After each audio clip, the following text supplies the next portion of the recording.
Gather around, freaks. We've been in this cage a week already, and Nick has been more docile and relaxed than usual. He has a southern accent and muscles and wants us to come on his plane. So gather around the internet radio and gather around the internet fire because it's time for another edition of Hey, did you see this one?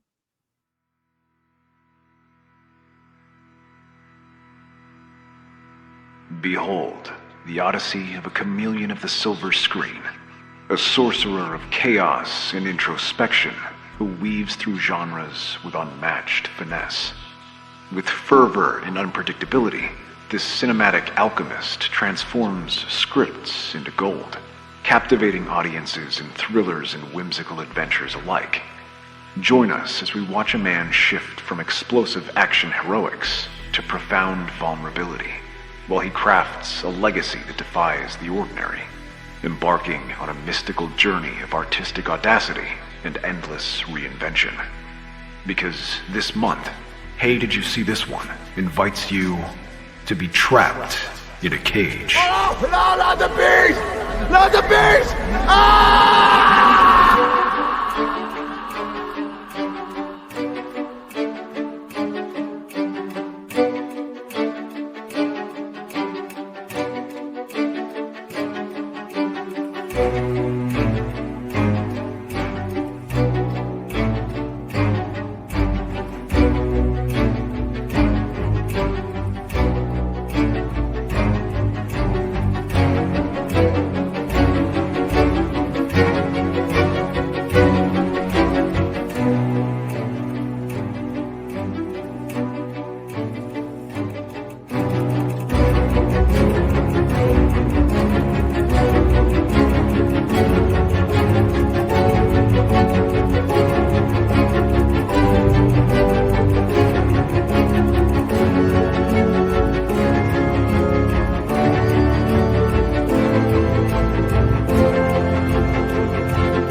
What's up, all you cool cats and kittens? It's me, that broad from Tiger King, and we're here again. And it's Hey, Did You See This One? Episode 159. Ah! Please follow us. Season 3, episode 10. If you're playing at home, last week we left Las Vegas in a body bag. This week we re-entered Las Vegas in a crashing plane, and next week we're still in Nevada. If that fourth movie, I swear to God, if that valley happens to have a sequence where they go out to the desert and they enter Nevada, let's go gambling. Yeah, I'm gonna lose it. That's crazy. I didn't even put this together. I think that we could have, if we had it on Snake Eyes as the fourth movie. Yeah, my head would have exploded. We would just be it's Nick Cage month, but it's Nick Cage and he's just in Las Vegas. Yeah, the whole. It would have time. been weird because we were technically gambling to choose all of these movies as well, using a spinning roulette wheel. It's true. That's a good point. We did just use a wheel to pick from 55 movies, narrowed down to 16. And then we did a tournament to get down to the final 4. Tomorrow, Friday, November 15th, I'm going to put up the one of the final brackets to determine our semifinal winner. And then that movie, whether it be Con Air or Leaving Las Vegas, is going to go up against the 2 movies in the rest of the month. And we'll see who the who's ultimately trapped in a cage of all these weird Southern United States fucking Nick Cage movies. That being said, welcome everybody. Hey, did you see this one? The weekly roundtable review, reaction, discussion that makes you sit here and listen to us as we break down the movies beat by beat. And you have to watch or you'll die. Nope. Why does that say that on my thing at the bottom? I watched the wrong movie. Yeah, you did. But I would like Curse to. of Michael Myers. Yes, what a fantastic film! I've got to say, one of my favorites. But that is not this. We are talking Con Air, starring Nick Cage. and Trapped in a Cage month, Nic-Vember. Welcome back to the show. You've been here 37 times now. You have your own playlist on YouTube. Yesterday was your birthday. Happy birthday! It's Ben Mason. He's back. Happy birthday! Thank you very much. It's nice to be 35 again. Yeah, 35 years young. Ben, thank you for coming back to the show. It's always a pleasure. You're one of my best pals. This is one of those episodes where it's your pals palling around talking about a Jerry Bruckheimer produced action extravaganza. Let me pull up my list of things that we have to do. I've introduced the guest. He's gotten his applause. But now we have to turn it over to Zardos, because Ben, I need you to give us a brief synopsis of this film. Zardos. Zardos speaks to you. He demands you synopsize this film.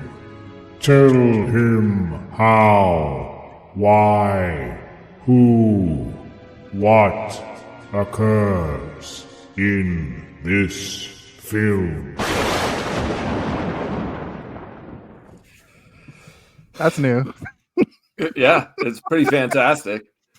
That's a tough one. There is so much that happens in this movie, but basically a quick gist is Nicolas Cage's Cameron Poe, former Army Ranger, accidentally kills a man while defending his wife and is sent to prison. He makes his parole and is sent home, but on his way, he has to stay on a plane that also is transporting the country's most insanely violent criminals. And of course, the criminals are going to get control of the plane. And what is Cameron Poe going to do? We're going to talk about it. Mm-hmm. Yeah, that's excellent. It's really funny that him and Bubba Gump are going home to be set free, and they're put on a plane with literally the Michigan Mangler or whatever the fuck, and people who are almost just as bad. Danny Trejo's serial rapist. It is weird. Johnny 23. Yeah, they're like, yeah, it'll be fine. We'll just put these normal guys, playing with a person who eats people and a guy who's like considers himself the cancer of humanity. It's like, I've killed this.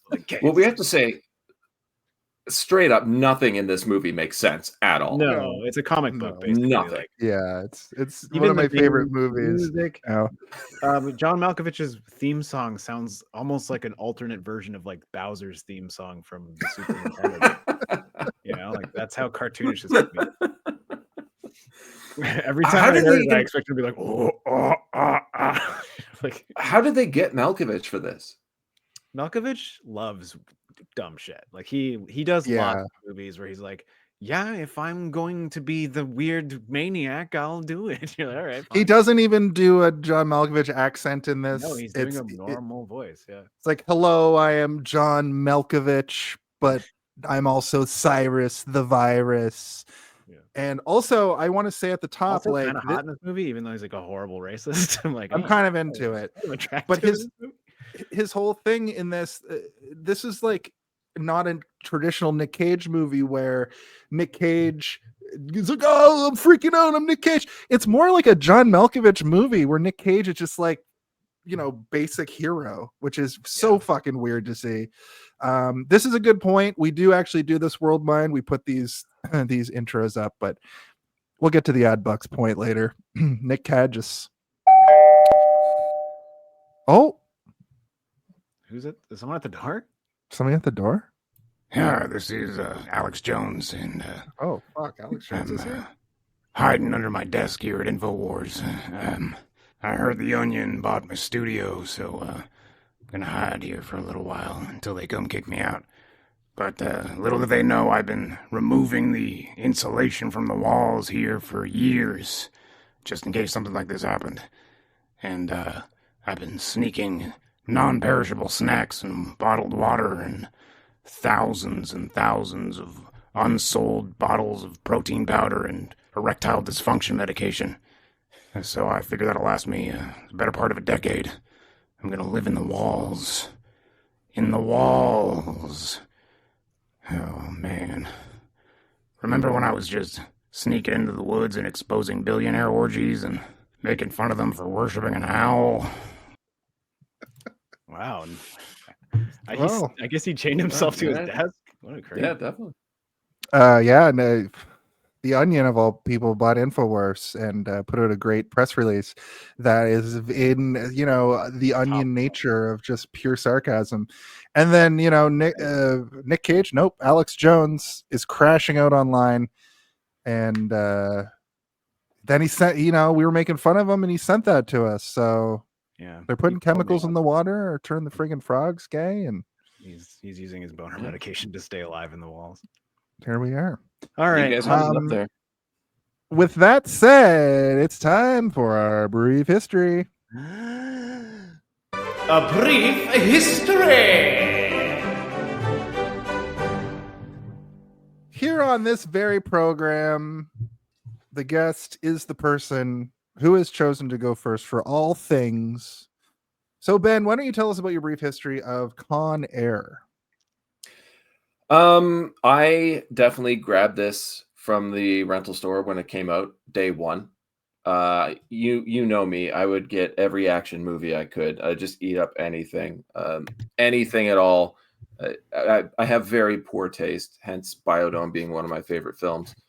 So, of course, you see this cover, you're going to rent it. It's got one of the most stacked casts of any film I have ever seen, none of whom should really be in this movie. But I watched it, and I watched it again and again and again. I have seen this movie so many times. It's been out for what now? Like 27 years? I watch it maybe 2-3 times a year. Yeah, it's insane. But it's I mean, I can see this being somebody's chicken noodle soup movie, like something you put on when you've had too much to drink or you're not feeling too well, or like, you've got a cold or something, and throw on some Con Air and just relax. Exactly. There are only 2 movies in the world I can do it with, and I don't necessarily like them, but I can always put them on and watch them from start to finish. Con Air, World War Z. And I don't know why, but this movie is so rewatchable that I ended up buying the VHS, of course, DVD, Blu-ray, and it's a constant rotation film for me. There's a lot to dislike about this movie, but there's a lot just to sit back and revel in how ridiculously amazing it is at the same time. Yeah. So yeah, it's been a staple in my life since it came out. That's nice. Yeah, I mean, it has a 90s nostalgia value to it for me as well. It reeks of the 90s, like sort of like what you would consider a staple film of that decade. This would probably make the list. There's a bunch on the list, but this is one of them where it's like everything about it just feels like the year 1997 in a good way, I'd say. I mean, maybe not all in a good way. There's a couple things that I was raising my eyebrows at, being like, wow, 1997, you spicy meatball. But yeah, I didn't see it until I was in high school, I think. But it was one of those movies that like people hyped it up in a way that kind of freaked me out a little bit, where I was like, oh, it's got a cannibal in it. I'm scared. I'm scared that there's going to be a man eating people, even though it's just the idea of a person eating somebody. But yeah, I didn't see it until later, so I don't have as strong of a nostalgia connection in terms of like watching it a bunch as a kid, and I didn't watch it over and over again in the way that you did. But I have seen it, I think, maybe 1 or 2 times since the first time I saw it. But watching it today, I had forgotten so much of the movie that it was almost as though I was watching it through fresh eyes, because it's been, I don't know, maybe like 17 years since I've seen it. And I liked it. I liked it a lot. The things that I remembered were not as vivid, and I'm like, why did I remember this specific thing from this movie? There's so many other crazy fucking things that I should have remembered, but instead I'm remembering these tiny little details that really shouldn't have left as much of an impact on me as they did. But yeah, I mean, it's solid. I think it gets a little loud and by the end, where like I was having a little bit of a difficult time keeping my attention on it, just because it was just like so much happening, where I'm like, right, I get it, it's a fight. Why is there a man trying to rape a lady while there's an action sequence happening? This is really fucking weird. But yeah, we'll get into it when we get to it. But I was happy to revisit it. You know, like when we did this month, I kind of wanted to just do movies that I hadn't seen, or movies that are not overly discussed, or not, or movies that are not as sort of like mainstream. And this movie is a movie that the majority of people our age have seen this movie, and a lot of people our age have affinity for it. So when it ended up on the list, I was kind of like, all right, I guess. But I haven't seen it in a long time, so we'll see what my opinion is. And I went in thinking my opinion was going to be negative, but I ended up coming out with like a pretty positive review of it at the end. So happy to revisit. I'm glad I did. But yeah, don't really have like a huge first time watching. High school, probably at like a night, like a sleepover or something with some pals or whatever. It was usually these types of movies we would watch, you know, when we were like 13, 14. Yeah, I think that's the same for me. I remember when it came out. I didn't see it in theater, but I was definitely like rented it for a sleepover, loved it. It was one of those like seminal teen movies. What are you laughing at, Ben? Demon. Cool film. But the thing about this movie that was interesting is after there was this lore on the playground that there was this person who went to jail for hitting somebody in the nose and their nose bone went into their brain and killed them. And then this movie is kind of based on a true story in a weird way, because they do that at the start. Obviously, we'll talk about that at the beginning of the movie. But when we saw based on the playground lore of your childhood? No, based on the real life story of somebody going to prison for you know, you can punch somebody in a defending Riker yourself. punching somebody. Yeah, boom. We are on a Star Trek podcast network, so we do have to bring up the fact that he Star Trek punched that guy right in the nose. Yeah, and I personally am on a Final Fantasy network, but I cannot connect this to Final Fantasy in any way unless you consider the fact that everybody has like a gimmick. But that's the first thing. That's the first part of my brief history about this. I distinctly remember that element of it. I start this movie up and that happens, and I'm like, oh, that's this one. That's this movie. And then all of the memories come flooding Jason back. falls off his chair and he's like on a swing set in Halifax, like 1, 2, Freddy's coming for you. Like, oh my god. And once I got over the fact that I was watching this crazy movie, I was like, well, this is Nick Cage month. Isn't Nick Cage just like kind of normal in this movie, just like nameless action hero? No, and he is abnormal in this movie. He's abnormal. The weirdest accent. It's like a Forrest Gump accent where you're like, what part of the It is a Forrest. He's from like Tennessee or wherever. Which he is like also weirdly paired up with Bubba as well. I'm like, this actor just keeps getting these weirdos coming. Bubba dies in a very similar way, you know. Yeah, that actor has a very specific dying face, and it's Bubba blown apart like in Forrest Gump, and he kind of does that face in this a couple times. But anyway, I would end up watching this movie a bunch of times in the late 90s. And just it being like my favorite shit, but I don't think I've seen it again since like post the year 2000. So much like Steve, I remember all these very distinct elements of it, like that very classic scene of him that it zooms in on him and his hair's blowing and he winks. Yeah, that shit is the most iconic thing That's from a one of the 90s things that stuck movie. with me. But for some reason in my brain, I thought that every shot of him was him turning and like a window every sheen single on him, shot, and him being like, "Well, all right," or something, like just saying something with a drawl. But I thought, in my memory, I thought that Steve Buscemi's character was a PDF file, and that's never really explicitly said. And we'll talk about that in the body of the episode, but it's much worse than that. He's like the worst serial killer in the history of this fictional United States. And I was really blown away. I was really blown away by all the things I like didn't remember about his character in this. His weird ability to be sort of the soothsayer and sort of like move the plot along and be almost the self-insert of like the scholarly viewer of the movie. He's almost like a narrator once he's introduced. Yeah. He's sort of just kind of explaining what's happening, in a clear, concise way. But through humor, which is through humor. Yeah, I was about to say, and he adds a layer of levity that otherwise wouldn't exist, right? Where like there's scenes that would be far more dark if he wasn't there to just like chime in and have the other two being like, what the fuck is wrong with this guy? This guy's insane. But he's also just like, no, he's just calling it like it is, guys. You should listen to him. He might be an ally on your side.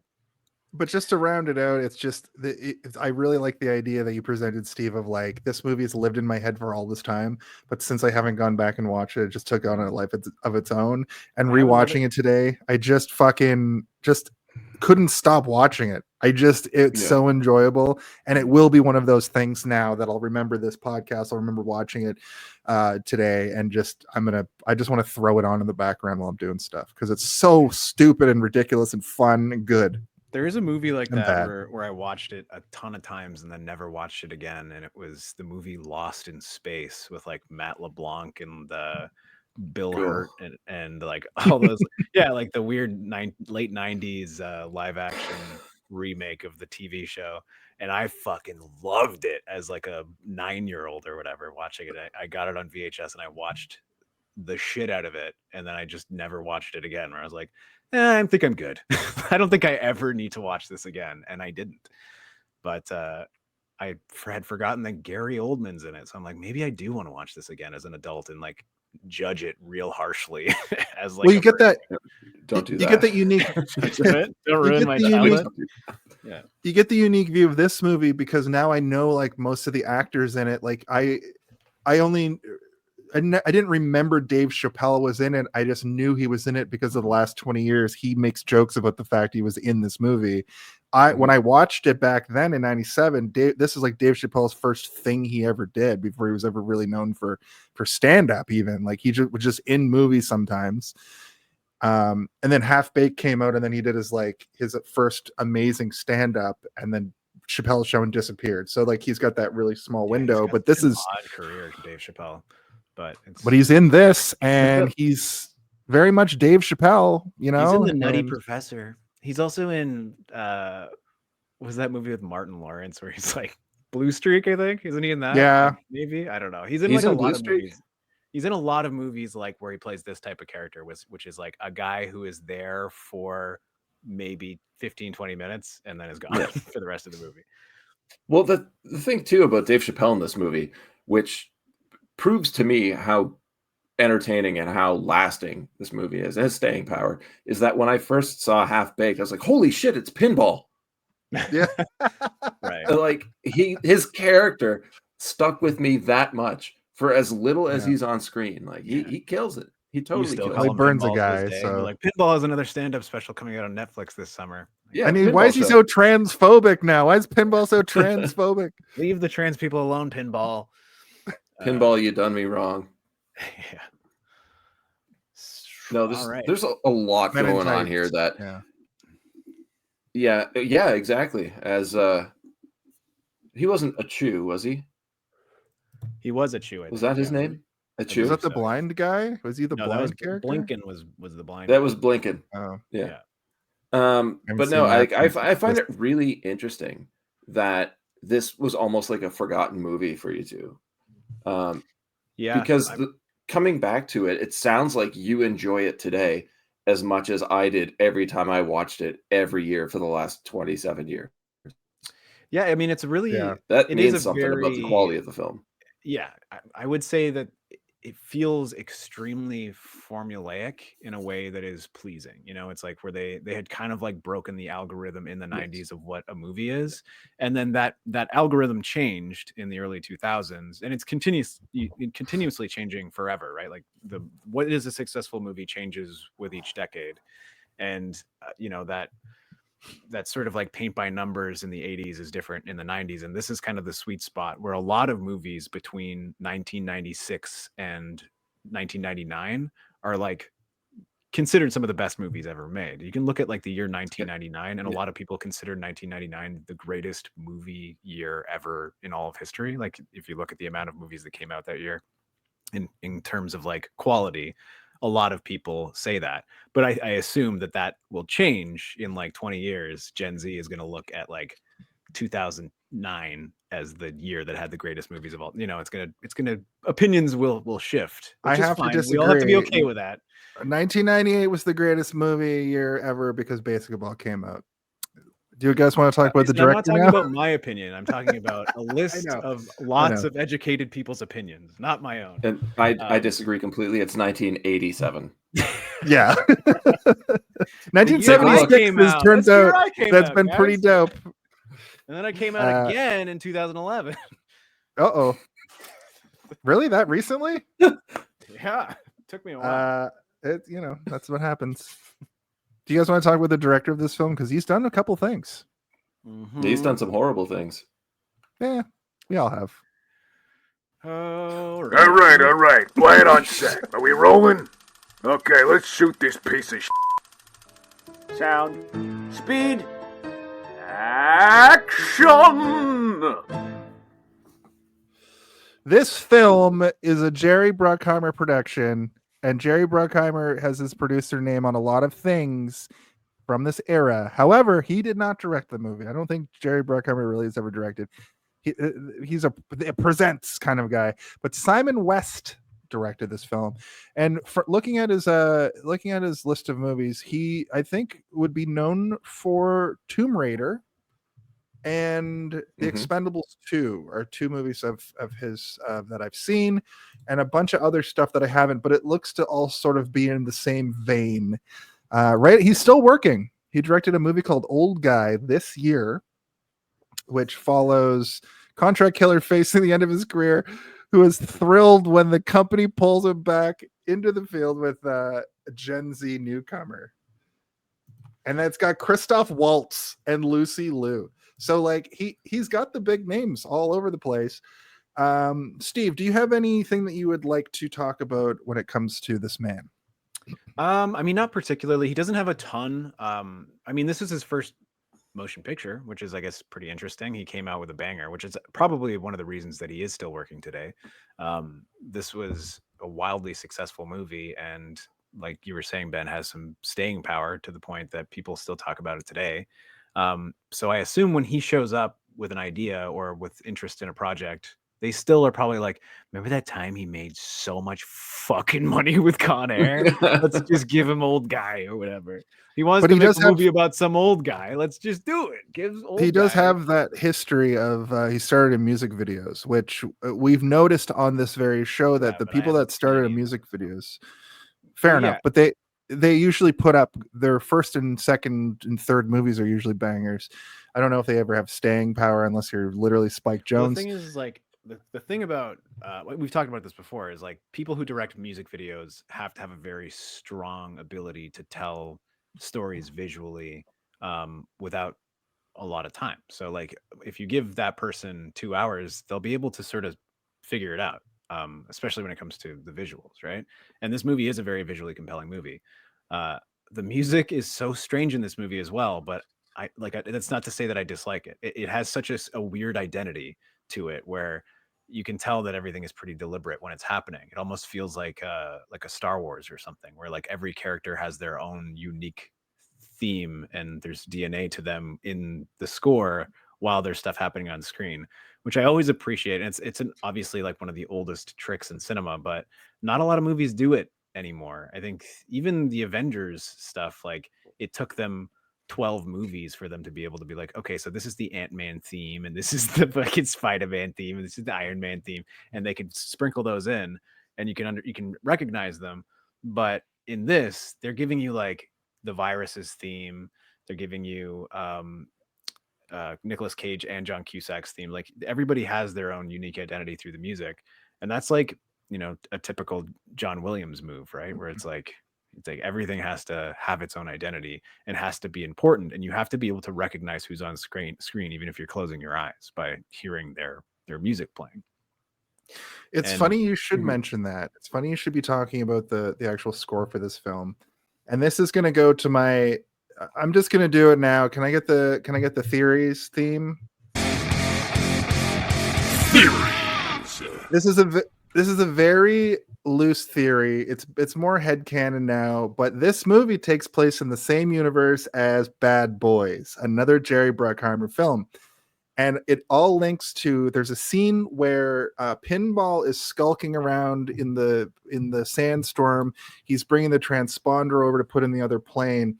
and there's some beats, there's some like little music stings that go dun dun dun dun dun.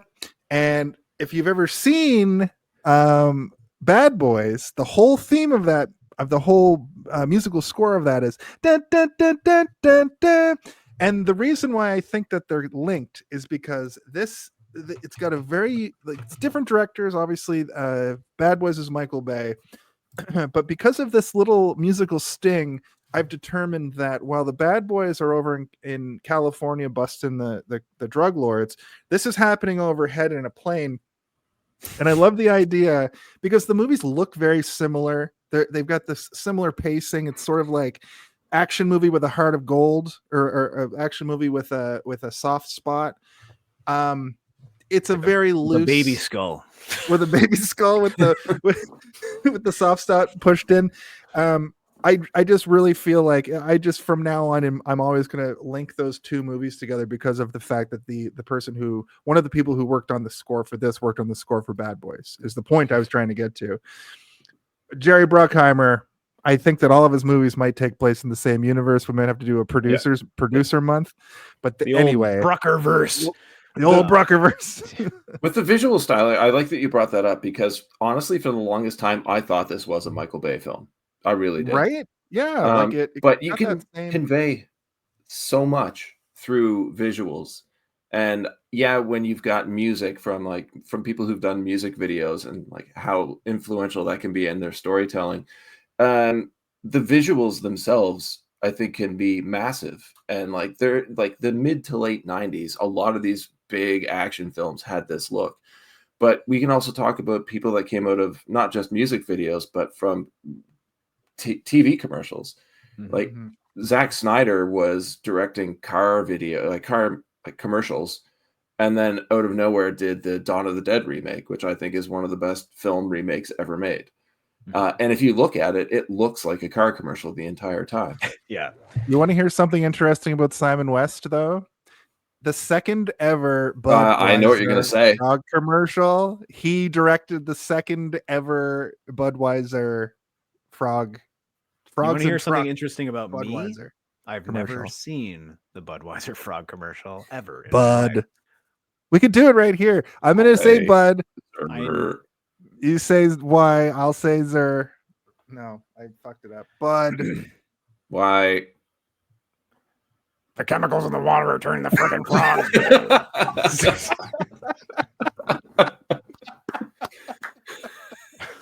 Perfect.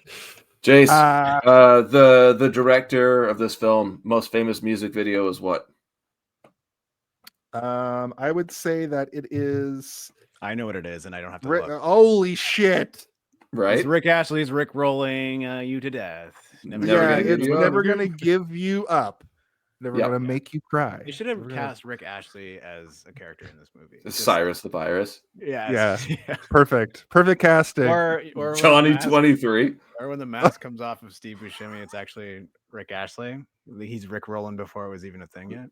He just sings it. Like, oh my god! Also, 1987. Just saying. Yeah, it was a good year. No stranger to love.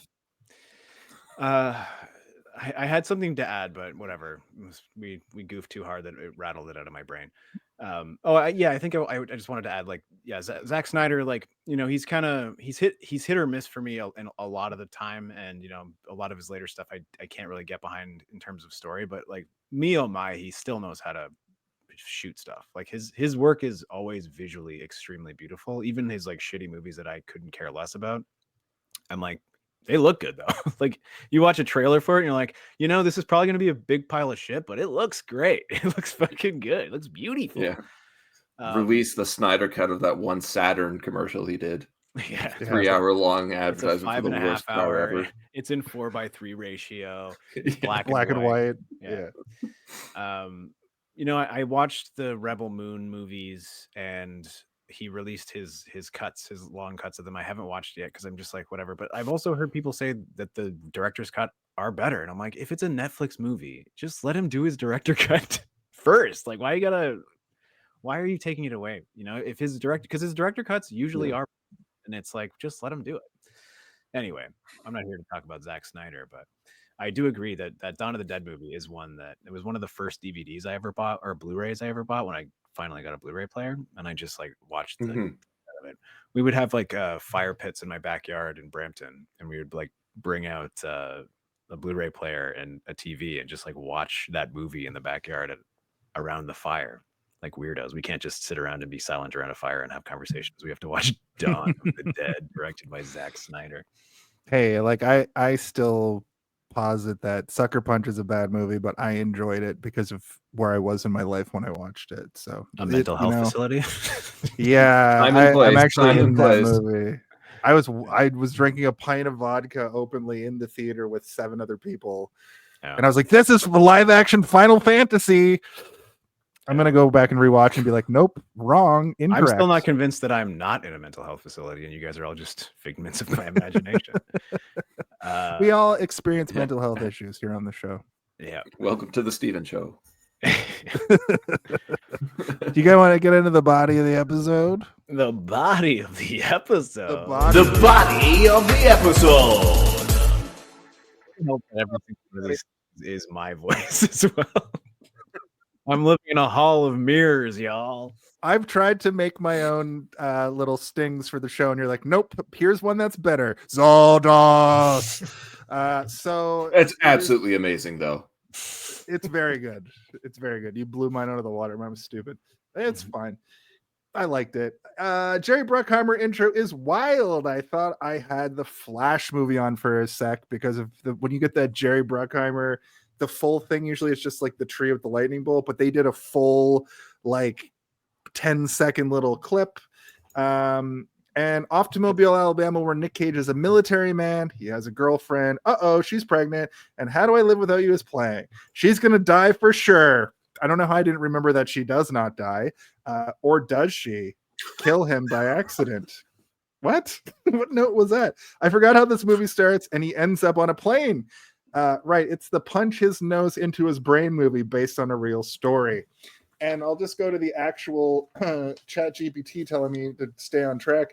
Honorable discharge Marine Cameron Poe returns home, but a bar altercation leads him to killing a man in self-defense. He's sentenced to prison for manslaughter. Fun fact, Cage trained with a dialect coach to perfect Poe's Alabama accent and worked out rigorously to embody his character's physicality. Interesting, he was being looked at to play Superman at this very moment in time. Could have played Superman right here. Perfect for the long hair, late 90s Superman, which would have been wild. Yeah. I can't imagine. Which we did get to see in The Flash, which I just mentioned, which was terrible. The CGI fucking bullshit. I mean, I watched it and I went in with like hammer to the knee low expectations. Like I was like, why am I doing this? And then I watched it. I'm like, it's not that bad. Like, it's not as bad as everybody said. I was like, it's just like a shitty movie. It's not. It's not I like watched the it worst twice. thing ever made. Fine. Can I ask you a like question Batman. about this scene? Yes. He's coming home from where and how long has he been gone? I think he's been gone for 1997. No wars were happening in 97, but he was he's coming home from military. war, you mean? Yeah, probably because it's like they Iraq haven't seen each other in forever. Yeah. She does not look pregnant whatsoever. No. Maybe she got pregnant that day, that night. Well, he says later that she was weird. She said she was 3 months pregnant. He said she was 3 months pregnant before I got locked up. So maybe like there was some kind of conjugal thing before, or maybe they like. But he wasn't locked up at this point. No, he gets discharged. He gets honorably discharged from the military. So maybe he went in he was in the Gulf War and served time and had to stay on base, and she was going to visit him. But that's a really good question because there were no wars for a decade in the 90s. No. The 90s had no real wars. There was Desert Storm, I guess. There was lots of Gulf operations. They were not considered wars, but they were operations. But just the way they act when they meet, it's like the connection, the look in the eyes, like they haven't seen each other in years. I mean, you can have that reaction even after like somebody's gone for a week. It can be real. It depends on like he might have gone through a lot of shit. Maybe he went through some stuff and he didn't think that he would ever see her again, and he's so happy to like I survived and I'm back. We don't know. All we do know, what the purpose of it is for us to know that they fucking love the shit out of each other, guys. And I believe that is conveyed very well. It's true, very but well. But I'm so confused about why these barflies are like so turned up by his presence. They were clearly there at that bar, but they were clearly at that bar for a long time, just like being shitty to her. Yeah. Mhm. Oh, it's because they wanted to fuck her probably, and so she Oh, definitely. when he shows up to take her away, they're like, what the fuck? We've been here hitting on her all night, and you're just gonna show up in your fancy uniform and take her away? Time to beat you to death with crowbars or whatever. Like it's crazy. It is this movie is a comic book, right? Like this is like the equivalent of Batman's parents getting shot outside of the theater. This is like the over the top style. It's raining and like everything is crazy, and he does like a Sherlock Holmes like calculated nose crush. Like it's all very intense, and it's heightened for us, for our sake, right? Like, and I think it's where it kind of made me even wonder more about how long they've been separated, because they don't really seem to know who he is. Like he has to basically tell them. Yeah. It confused me, but at the same time, it doesn't matter. You're right. It doesn't matter. It's a comic book. It is a comic book, and these guys are comic book thugs. They're not even villains. They're just thugs that are there to get the shit kicked out of them by Nicolas Cage as a plot point to put him in prison. I was going to say they're hired goons, but these guys don't seem to have jobs. They're they're hired by Cyrus the Virus because he's that much. Yeah, they're virus goons. Let's all wait in the rain until they come outside. Yeah, which is you might get sick out here, guys. We can't get sick. We're virus boys. We're the virus gang. We're always sick. Monica Potter has a very distinct look that I thought that she was somebody else, but wasn't. She hasn't really been in much. She plays Trisha Poe, the wife of Cameron Poe. Looking at her IMDb, she was in 103 episodes of Parenthood, which is a show that like my wife watched, and she was on Boston Legal. So she became kind of a television person. She's in Patch Adams and pretty much nothing else, but she is still working. But she's got the face of somebody. Julia Roberts. She looks like Julia Roberts. She looks a bit like Julia Roberts. She looks. I would say. There's another looks blonde. Familiar, though. There's another blonde who has a very. She's got a Julia face. Roberts nose, is what it is. There's a much more famous actor. I even looked up like, is she related to Julia Roberts? Like, I wanted to know because I was like, she looks so familiar, and she looks a lot like Julia Roberts to me. You say no, but I say yes. Kind of reminded me of a blonde Juliette Lewis. Okay, I can see that. Yeah. Juliette Lewis looks a little bit more unique, though. She's got the like, the constant nose flare where her nostrils are kind of always out. Like that's it's Julia Roberts face to me. She was also in Saw. Remember Saw? Oh, the movie that went on to make 20 other Saw movies. The modern. You want to play your game? You know the guy, right? Jigsaw. Billy Jigsaw or whatever. Motorhead. Motorhead. Alex Jones. It's all about the game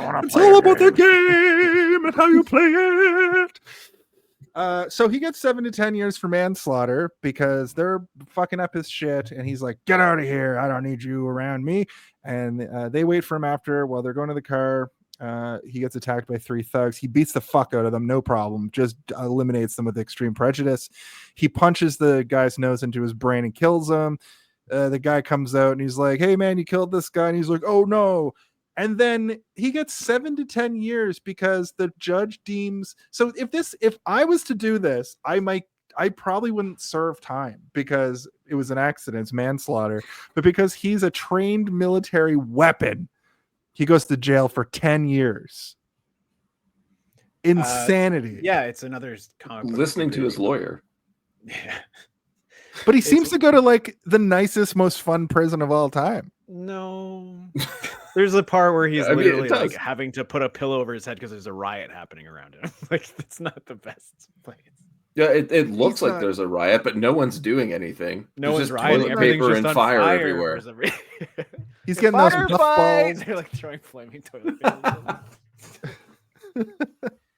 getting those icy puffs or whatever they're called, those like gas station pink puffs that he's basically just He was using trying his to toast currency. puffs, Snowballs and are he amazing. started a Snowballs. snowball Yeah, fight. thank you. Yeah, Um, I was gonna say I used to get those all the time when I was because you used to have to like buy them in specialty stores because they're technically like a UK treat or whatever, like the coconut ones. Yeah. we had them in gas stations in Nova Scotia. So, Well, not the pink ones. There's like a very specific type of sleeved one that. oh Anyway, yeah, Yeah, we had similar like billet logs or something like that. right. so good. If you like marshmallow and chocolate and coconut, that's so good. Yeah. So good, delicious. We get the opening credits with him sending letters to his daughter. He defended his wife's honor to get here, and he just laughs when she tries to tell him she's getting bullied. Oh yeah, this was the scene where she's like, "The boys are picking on me at school. It's all terrible." He's like, "Everybody gets bullied, you fucking nerd." Whoa, Yeah, Dad. that's right. But then he draws That's- a diagram of like his hand, and he's like, "Hit them in the bridge of their nose right there. All your problems will be taken care of." The bridge of their nose It's goes only up 7 to into their- 10. We Yeah, call it it's the only Riker 7 to 10. maneuver. Yeah. And then the crux of the movie begins. He's getting out of prison after all this time. Him and Bubba Gump Shrimp are being let out. At the end of the movie, the woman is His like, name's Baby O in this movie, by the way, or Odell. okay, Baby Odell, We should probably refer to him as his character name from this movie and not Bubba Gump. but not Bubba Gump. At the end of the movie, is it the woman cop who almost gets raped repeatedly, or is it another person who's like, "You should have taken the bus"? I think it is the woman cop. Is there a part at the beginning here that I missed where they're like, "You could take a bus, which will take 3 days, or you can get on an airplane called Convict Airlines"? Yeah, I And think they give him the choice, but it's like also like he wants to get back because of the birthday, right? He wants to be there for his Right. daughter's birthday. Yeah. Which makes sense, but again, comic book movie. In reality, they would not give him the choice of like, or you can go on this crazy plane that has cannibals and rapists and murderers, and it's gonna be pretty dicey. Also, there's a secret agent operation happening up there at the same time. It's gonna be wild. And then There- to your point of the comic book movie, when they show the plane for the first time, it's the most movie set thing I think I've ever seen.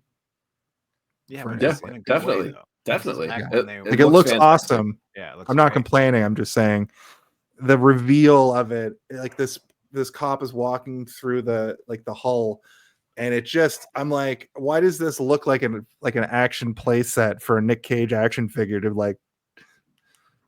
Oh yeah, I it got looked like fist it'd be action. perfect for a stage. But also, Right.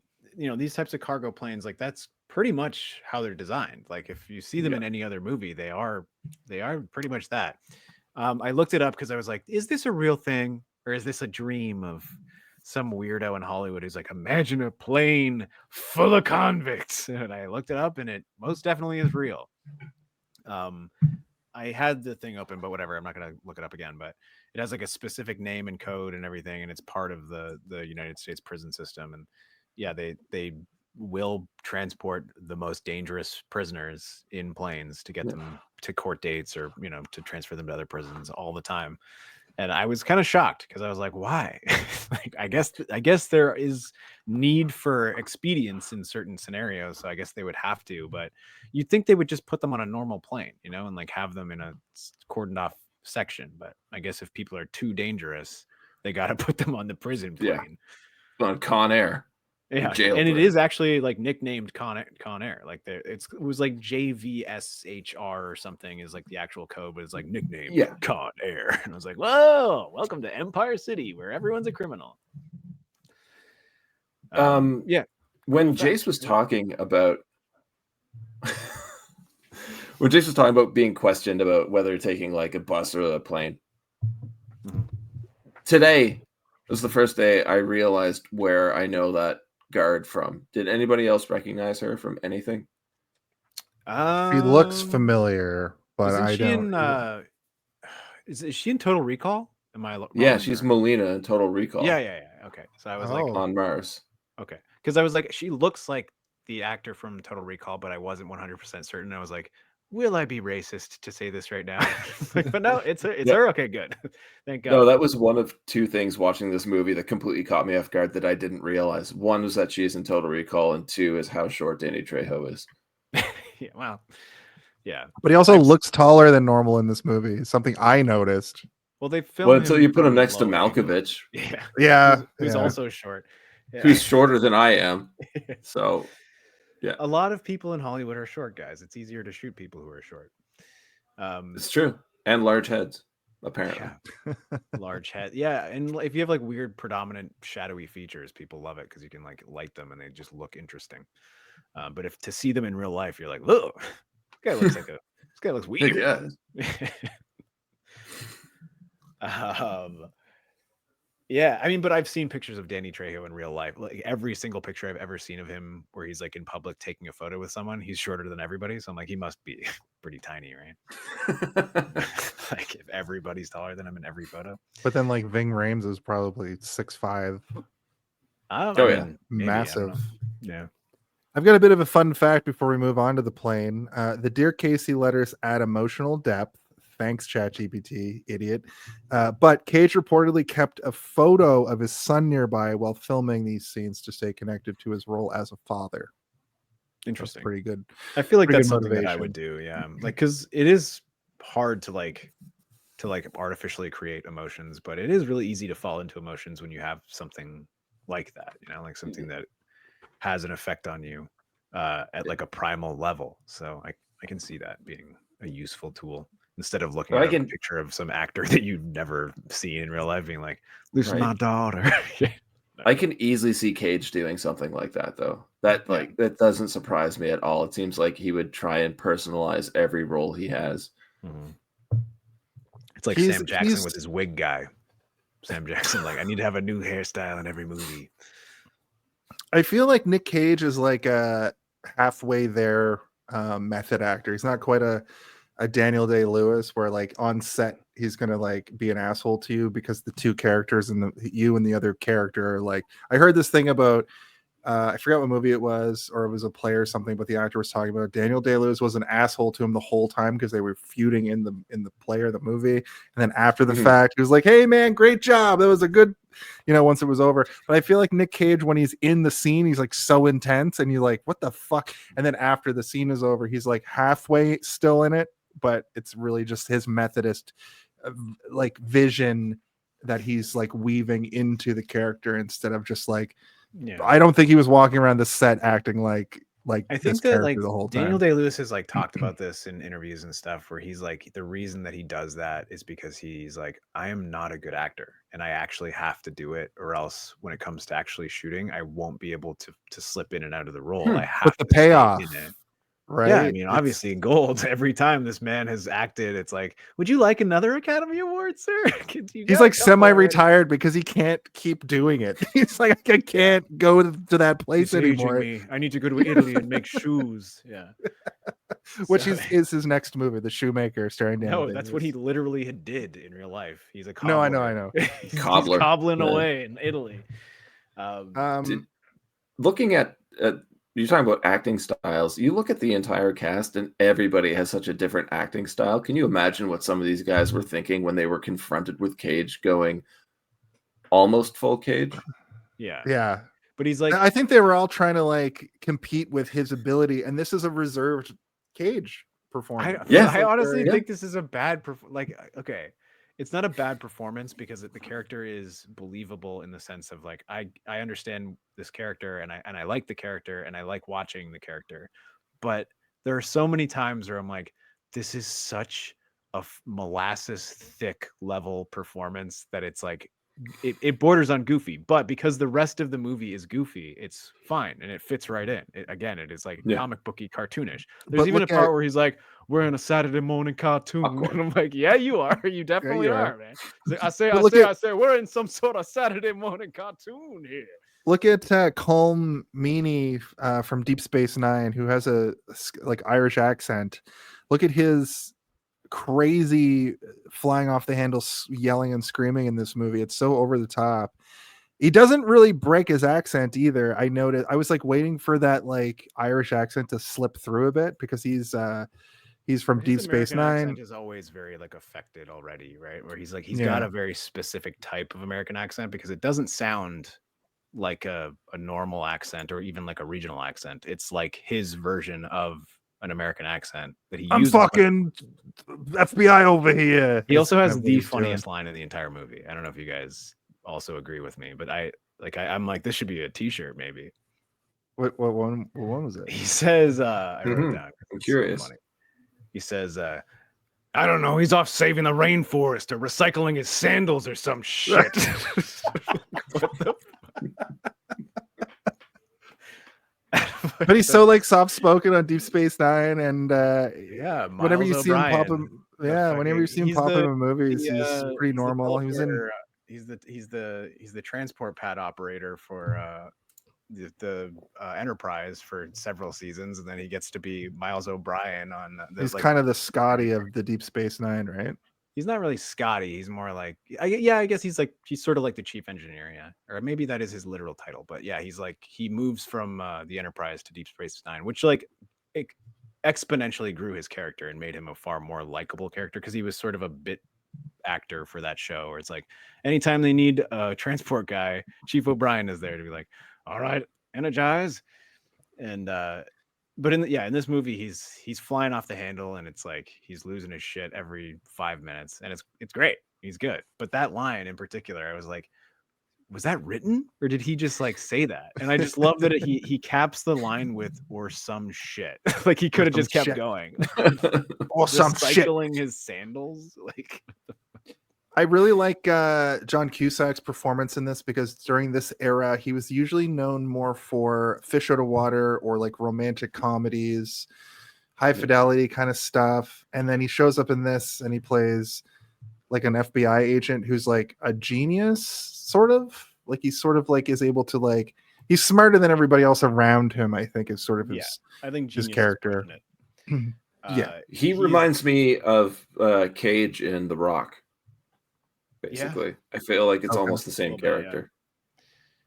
It's like one of those things where, you know, like when they find the eye holes and it's like as soon as you see it, you're like, that's a key of some kind, right? Like for because like I used to like design puzzles for escape games for like almost a decade. So when I saw that, I was like, key, what's it gonna go on?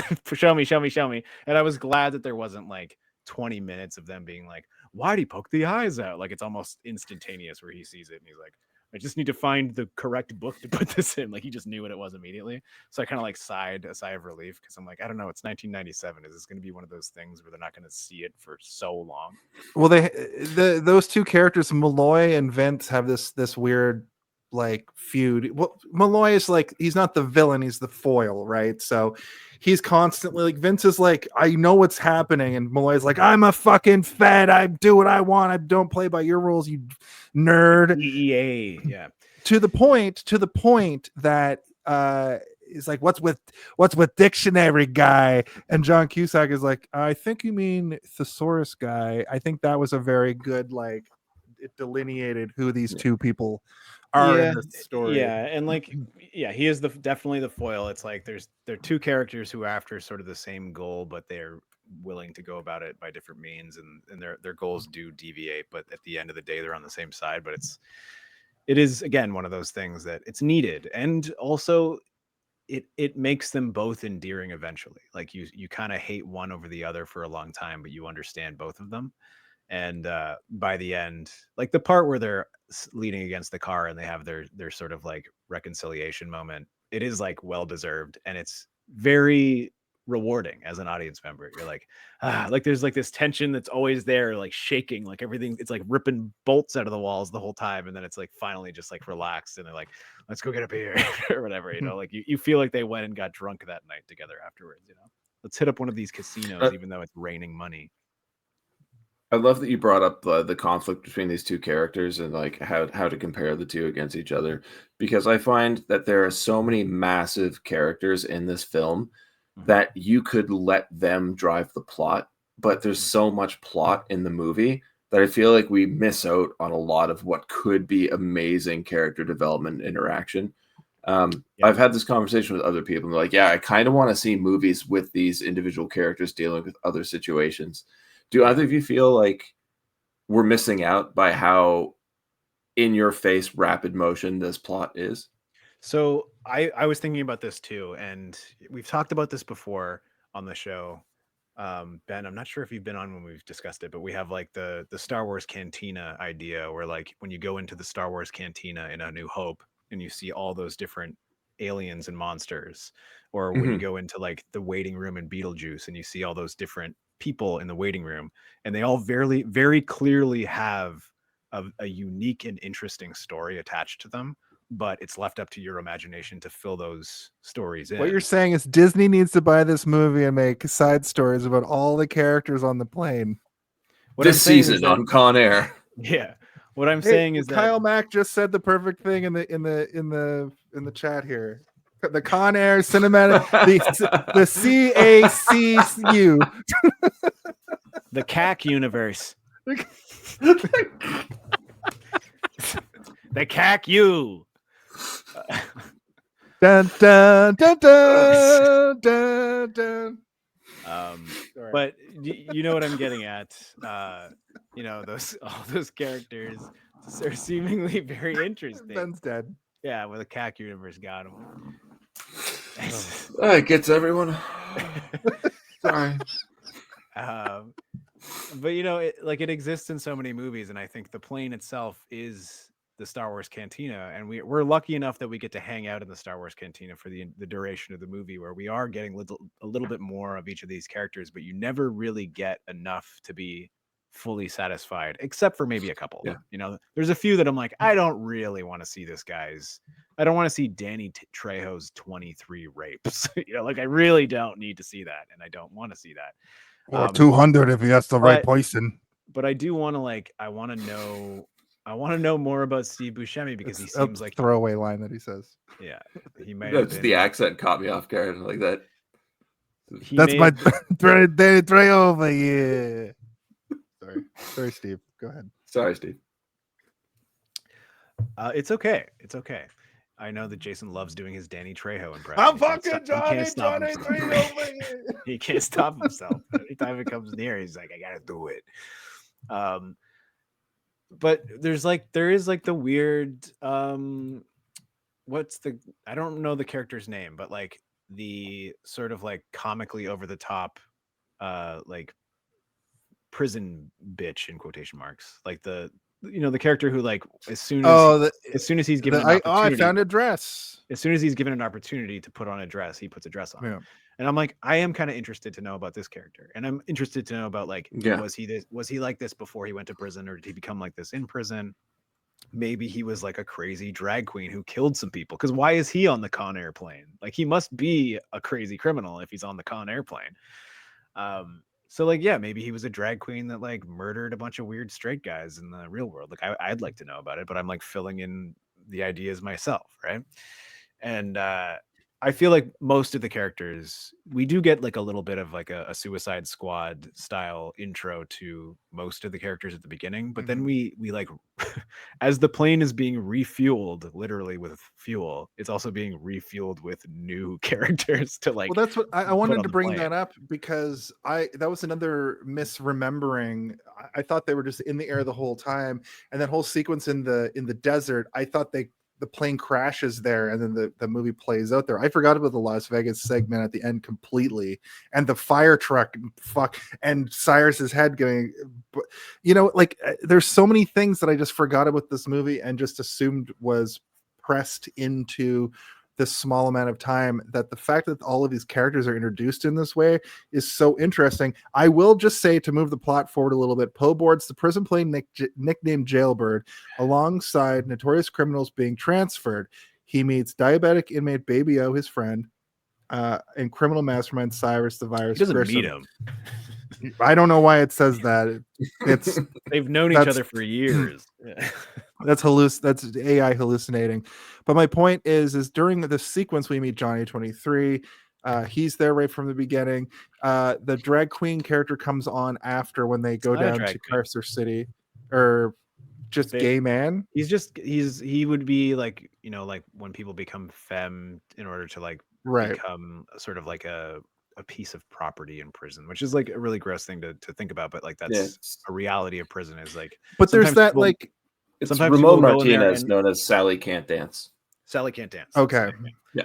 There's the mass murderer who comes on before we meet Green, right? Who is like, I kill that. They explain the difference between a mass murderer and like a serial killer or something too during this segment. Yeah, he's the only other character that's put in a cage other than Cyrus, which means he's extra dangerous. Yeah, Billy Bedlam. Billy Bedlam, which is a fucking great name. Did Stan Lee come up with all the character names in this movie? Yeah, he was. They called up Stan Lee when they were writing this. They're like, Stan, you got any names for me? He's like, how about Tommy Gunn? And they're like, no, maybe a little bit more reserved. And he's like, how about Goomba Gat? They're like, all right, Stan, we'll call you back. Okay. How about Flat Top? Yeah, how about Puncher Prune McElhenney? Face. These are just characters from Dick Tracy. Dick Tracy, yeah. How about Dick Tracy? How about Dick Tracy? Yeah, and then, I got Stan Lee's house, and he just has a Dick Tracy comic open on his desk in front of him. I got a fun fact. John Malkovich created the character's calm menace by improvising much of his dialogue, adding a creepy layer to his role. So that means that there was probably a lot of improvised stuff happening with the other actors that were just allowed to, do whatever they wanted. So I could see Colm Meaney just saying whatever he wanted, and that Sandals line is just that's him.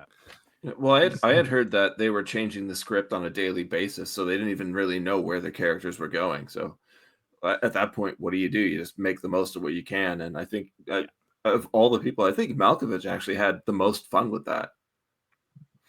Yeah. It's weird because he kind of seems like a perfectionist to me almost.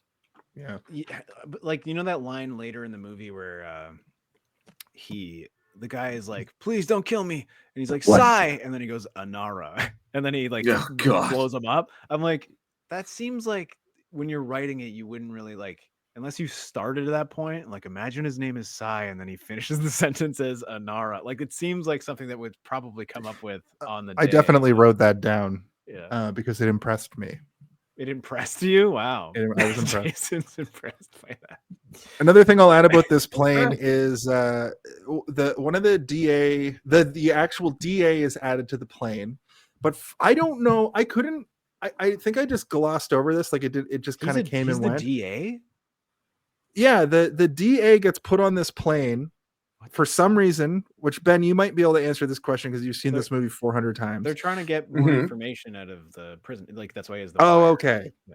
But then he's like, I want a gun. And they're like, no, you can't have a gun. There's a gun in the lockbox in the cockpit. And then there's like a fucking armory. There's an armory. There's an armory in the it's like the stove. So he's like, I need a pistol. And John Cusack is like, I'm already losing it with these people, but just give him a fucking gun because if this goes south, spoiler alert, goes south almost immediately. Like so almost. Can you imagine the plot of the movie plays out perfectly? They just like take off, drop people off, pick up new prisoners, land. Poe gets home, sees his daughter, roll credits. Pinball still lights that guy on fire. Yeah. Garland Green still gets away somehow. Yeah, he still has that moment with the kid and doesn't eat her. Anyway, yeah, John Cusack gives the gun to the guy, and I said, this is gonna be crazy. That's an actual note that I wrote. Why would manslaughter Nick ride with these actual nightmare men? Mass murderer, domestic terrorist, dangerous gangster, Dave Chappelle.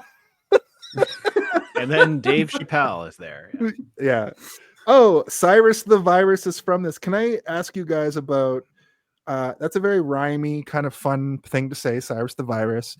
I had another one of those epiphany moments where I go, oh, the Cyrus the Virus thing is from this, because you always hear like the worst person be like Cyrus the Virus, but that's clearly from this. Because I've never heard that in my life. Anyone calls Really? somebody Cyrus I've the heard Virus. it a few different times.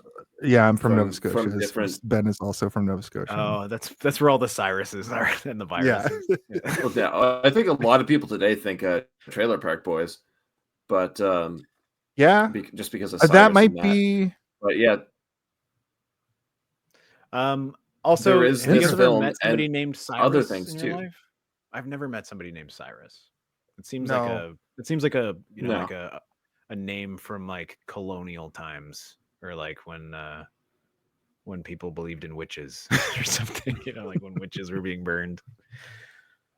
It really made me No? want to hear it in The Warriors, though. Cyrus. It's a movie name, right? Like there's names that Yeah. that appear in movies that you never really see in real life.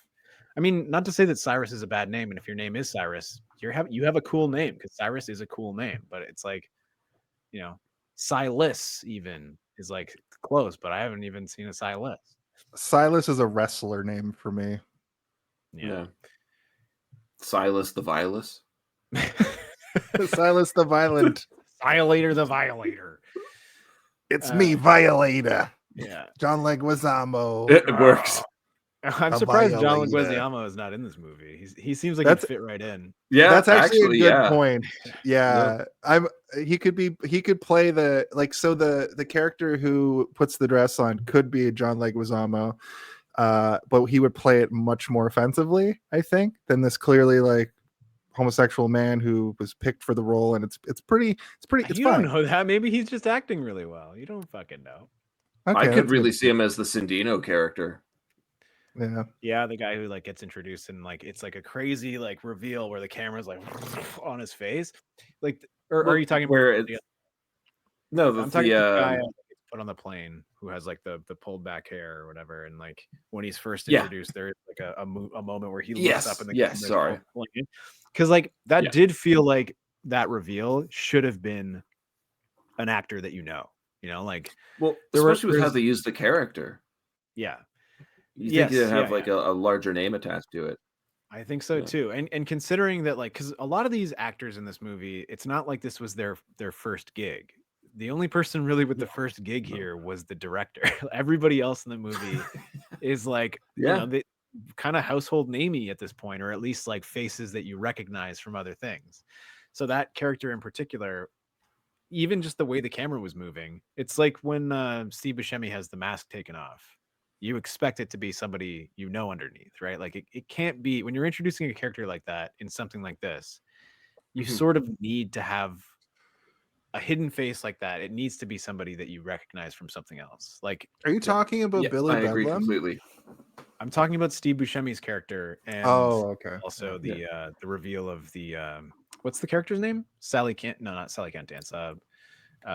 Sindino? Santino, yeah, that character. Yeah. Like when the camera pushes in on him and he turns to the camera and he's like turned around quickly, it's almost like the movie is telling you like, it's this guy. But I'm like, who is this guy? I don't know who this guy is. I love stuff like that, and Jace definitely like reined me back in if I'm getting too far ahead here. But one thing I love about this movie is it doesn't let itself get stale. It introduces you to all of these characters at once, and as soon as you get to know them, they bring in another slate of characters. So just keeping it fresh, and then it's basically all I can like relate it to is like a Royal Rumble, basically. Because I love that. That's I love a good that. analogy, yeah. Because you just bring in a slew of people in, and you want to know more about them. I will say too that when they land in Carson City, I keep saying Carcer because that's the Grand Theft Auto thing, but they land in Carson City and they really only trade out guards who are all nobodies. There's no guards in this movie that I really recognize from anything. So when they introduce more criminals, then the whole plane is just criminals. And there's that great scene later in the movie when they're bringing the criminals on and they pass over the precipice of the plane and the criminals are like, the criminals run the show. I thought that was that's such a good like moment in the movie to be like, oh, we're good boys. And then I look at the runtime of the movie and I'm like, there's still fucking 70 minutes of this movie to go. It's great. Like it was the pacing right there is pure perfection. Like I was on board again. Like even it's caught me off guard. And how many times have I seen this movie?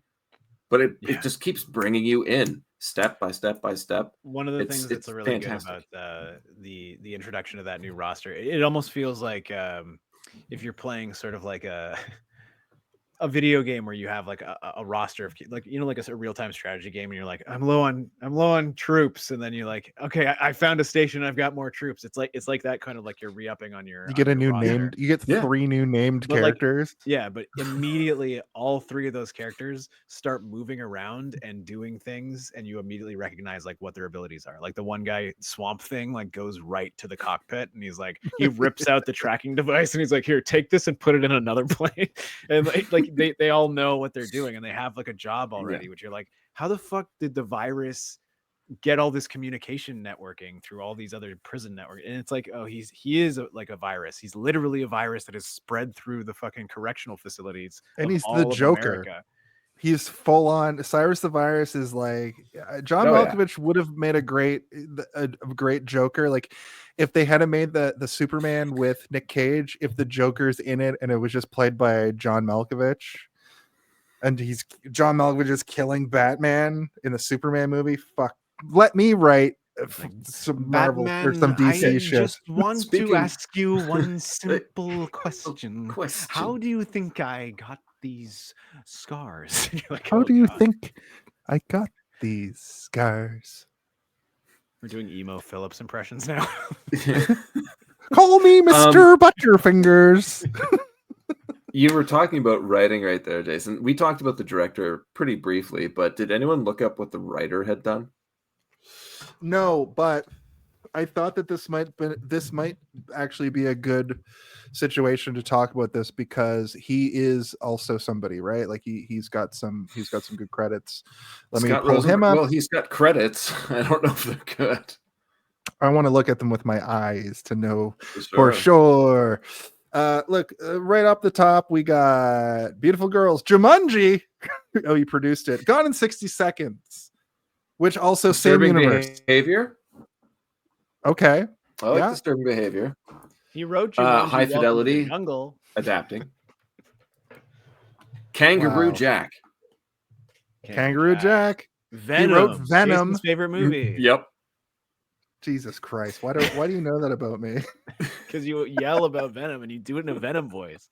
Jason calls me in the middle of the night and he goes, Steven, I need to talk to you about that. I need to talk to you. I need to go to the convenience store and talk to the old Asian lady because she is so sweet. I want to eat her brain. Oh, Disturbing Behavior. Yes, Disturbing Behavior is a fucking great movie. Yeah. Oh my goodness. Apparently, he acted in Con Air as in an uncredited role too. And another Craft dealer. thing, he wrote a screenplay for an episode of the Tales from the Crypt TV show, and I like to talk about my mind prison when it comes to horror. There's an episode of Tales from the Crypt. I wouldn't be surprised if he wrote this, but about an abortion clinic that I saw when I was way too young, when they were showing that. Or as we call it here in the crypt, an abnortion. He also We wrote take it High out through Fidelity. your mouth. Oh Jesus Christ, Stephen! what? I was just being the cryptic. That's what he would say. We lost 2 viewers because of abortions. No, I said abnortion. Yeah. Yeah, totally Listen, different. I'm gonna push the plot ahead a little bit right here. You don't want me to do my for another hot 5 minutes? No, I don't need a hot 5. I don't need a hot 5. Wait, what? Billy You Bedlam. talk about Scott Rosenberger. He wrote Gone in 60 Seconds, or as I like to call it, Bone in 60 Seconds. I was waiting for abnortion again. As I like to call it, abnortion. Yeah, Billy Bedlam Oh, taunts. Kangaroo Jack, or as we say, Kangaboo Jack. That's like the Saturday morning character. That probably would have made it to air. Yeah. Yeah. I didn't get offensive enough. Venom, more like Excuse Venom, me. nom nom nom nom nom on your boner. Whoa. Yeah. Kind of lost the plot on that one. Billy Bedlam taunts. Sex stuff.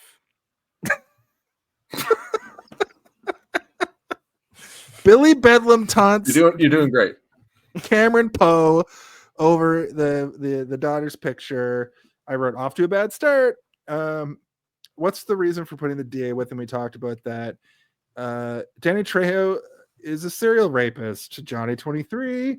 Oh fuck, John Malkovich and Ving Rhames had pins in their skin. Oh, there's a whole thing happening. so Dave weird. Chappelle lights the Indian man on fire while the other two escape, I guess. I think he's Chaos. Indian. You know, I don't think he's Indian. I think he was a giant Indian man. Mm-hmm. Like from India? Stunt I thought he actor was- too. I thought he was No, like indigenous person. Sorry. Oh, okay. I thought I wasn't sure if I was wrong. I was like, did I think they were making In the horrible- 1980s, Asian Indians didn't exist yet, just like gays people. So Oh, but this movie Nope. takes place in 1997, and they yeah, did. So they still called them Indians. Ugh. Yeah, it's gross. Let me just set the stage. During the flight, Cyrus and other inmates initiate a brutal takeover, overpowering guards and taking control of the plane. Poe decides to stay on board to protect Baby-O. Fun fact: the movie used actual prisoners as extras in certain scenes, enhancing the realism. Jesus For Christ! who? The camera What? crew and When? the sound guy? Yeah, like to make everybody tense. The boom mic operator's like, this guy's The an boom mic- actual rapist? The Hold boom on. mic operator is an inmate who's like, "This is my one chance to get out of here." He's got those long fucking like handcuffs and his feet are chained to the wall. And his boom mic is attached to his torso. You're like, oh my god. Oh, Mm. that's the first act. Had to bite my tongue on something there. Yeah, we can't say a lot of things we're thinking. Yeah. Yeah, we can. I mean, if you type them in the chat, I'll read them as the Crypt Keeper. He can get away with anything. It's true. That's right. If you're watching right now, anything you say in the chat, Steve will read as the Crypt Keeper, no matter how offensive. No matter how offensive. Everybody's saying how offensive it is. He also directed a movie called February or February. Your bones. Nerd. So my one thing is like, how do you stick a pin into your body and pull it Careful. out? Yeah. Without any blood? Well, It Yeah, was in his. it was- It was in the. I guess you would have to like callus it up a lot, right? Like I guess you could do it. No. listen. No, it's I I've think happened. Ben, I've had ben that was happen going to before. the same place that I think that I'm about to go to. Have you ever taken a safety pin and stuck it through like the top layer of your skin? Yeah, but that's not I sticking think it there's no blood. directly into your whole flesh. I think and leaving it no, there. but But I think it's they on an did angle, something it's horizontal. similar. Yeah, I think they did it Yeah. through. And it's super meaty, and the thin is really. I don't know why That's I know true. so much Both about this, John but trust me, Malkovich it does and work. Ving Rhames famously have meaty hands. Meaty hands. Yeah. Whenever they're Old Ben introduced Meat Hands, on, I'd like to call him. a late night talk show, Conan O'Brien's like, And here we have meaty-handed Ving Rhames and Size of these. meaty-handed John Malkovich. yes, I Right after the do have masturbating very bear. meaty hands. I am known in Hollywood for having the meatiest hands. So I want to bring this up. He gets the pilot to radio to everybody that everything's fine, or else he's going to shoot him in the fucking face. And then we get I do the like title this drop. though. I like this a lot because Steve. we We get the title drop. Oh God. What's the movie called again? That's when they said the name of the movie in the movie.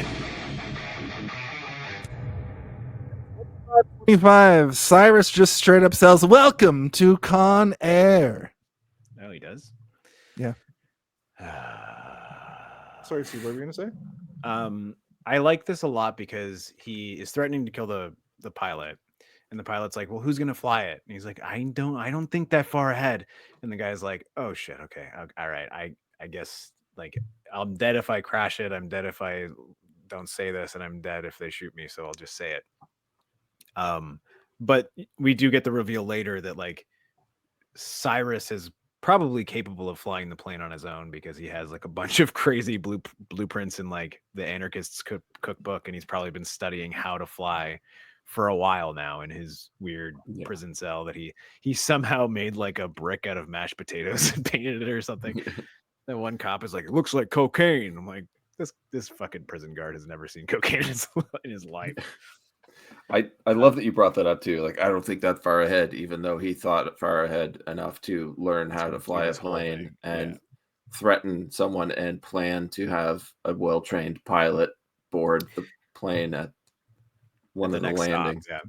Yeah. But like I think obviously it's a scare tactic because Oh, for sure. He's For sure. planned so far. Like he's just like he's the smartest guy in the movie, and like it shows. But he's also kind of like he's a little bit too trusting almost. But I guess maybe Mhm. he trusts everybody the same level, maybe where he's like, which is like not at all.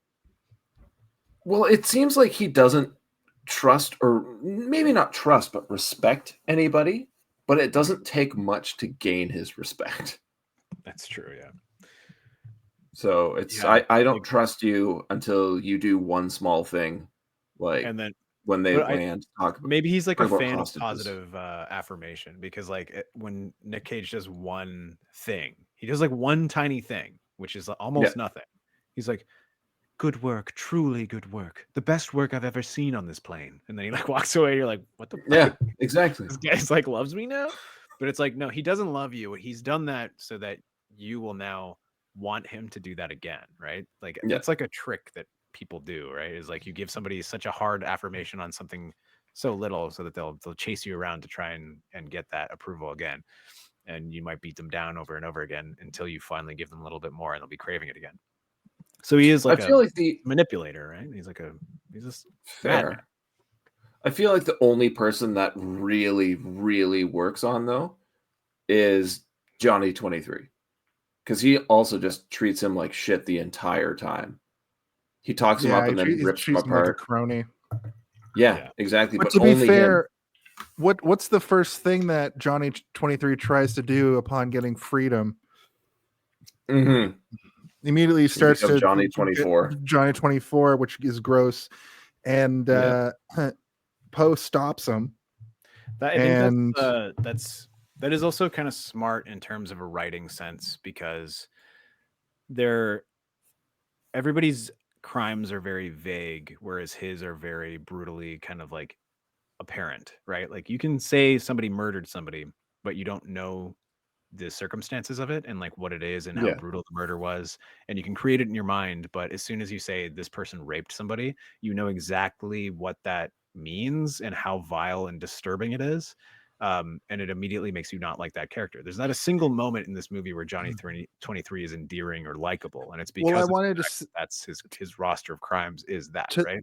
To that note, that might be a glaring problem with this movie, is that his character is almost played like for comedy a little bit, like in a really gross way. Like, well, I would say that it's not necessarily a problem, because I hate that character and nothing that he does is funny or good or nice or like in any way going to make me be like, haha, nice.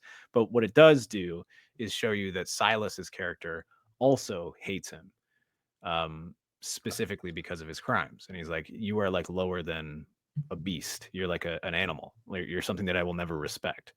And that makes Silas's character slightly. He's back and better than ever. Nothing. Or should I say, better than ever? Boner than ever. So what I was saying was, it might not be a fault of the writing because you hate that character and there's never a moment where he is funny or likable, but it does in that moment make you not respect but like Silas slightly more, because he tells Johnny 23 that he is an animal and he's nothing more than an animal, and he'll never respect him no matter what he does because he's disgusting, and he has absolutely no time or respect for rapists. And like, Yeah, I would say that's like almost a strength. Yeah. Even saying like as soon as he tries that when he gets free is like he calls him out like, can you fly, Johnny? It's like, no. He's like, well, keep that in mind, like so on and so forth. Yeah, like he'll throw you in a plane at any minute, like any second he'll just exactly back. Yeah. So like, there. But then Cyrus turns around and like needs to get everybody on his level and shoots the DA right in the head, because the gun is revealed. He shoots him in the heart. Or in the heart, sorry. But during all this chaos, I have a like, feeling this movie had like a rough time with the ratings board, so they probably were like, no headshots because that's going to really push it over the top. Because there's a lot of other stuff going on in this movie that would have been pushing against the ratings people, I think. yeah. So we get to the point where they need to drop 6 people in Carson City. Poe calls an audible, tells Cyrus that he's been in prison for 15 years. Even though he's literally free at this point, like he's literally a free man at this point. And he's gonna. He's gonna try to save the day, DAY in capital letters. And he gets his picture back from Tony Bedlam or whatever. He also tries to save the day, as in the DEA, which is the guy that is in the back who has his secret gun. Who's dead now at this point? Oh, he died. I guess Dave Chappelle. This is the other part where you're like, oh, John Malkovich, you didn't need to be rude about with racism. We did skip over how this all happens. Initially, they pull the pins out of their hands. Meanwhile, like they're breaking out of their cuffs, and Pinball just pours a bunch of, like, I guess, gasoline on the giant indigenous man. He barfs up like a little bladder, and it's like this sort of like little squeeze tube, and he breaks it off and he squirts the guy, and the guy's like, what the fuck? And he's like, if you survive, please don't hold a grudge against me. Like, and Dave Chappelle, where does the match come from? It's probably I was just gonna ask you guys. Well, he barfs up like a little baggie, so the match is probably in the baggie with the thing. That's what I assumed. Like, I'm not thinking too hard about this movie, guys, but like, what if the match didn't work? Baggie. Well, then he would have been fucked, and guess what? They would have been Ben's happy ending would have happened, and we would have ended the movie in 45 minutes.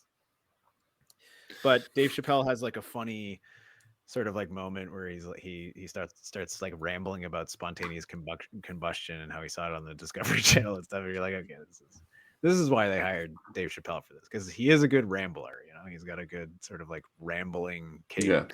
He goes up and go home, baby. It's too late. That's my Dave Chappelle impression from that one part of that one stand-up. Oh, I was like, what? I was convinced I was watching it. Hey, baby. Hey, baby. Go home, baby. It's too late.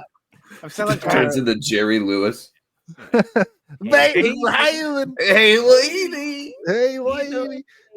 I mean, Dave Chappelle is kind of like a Jerry Lewis in the way that he presents his comedy, because he goes up like that. Hey! He does like that nasally high voice.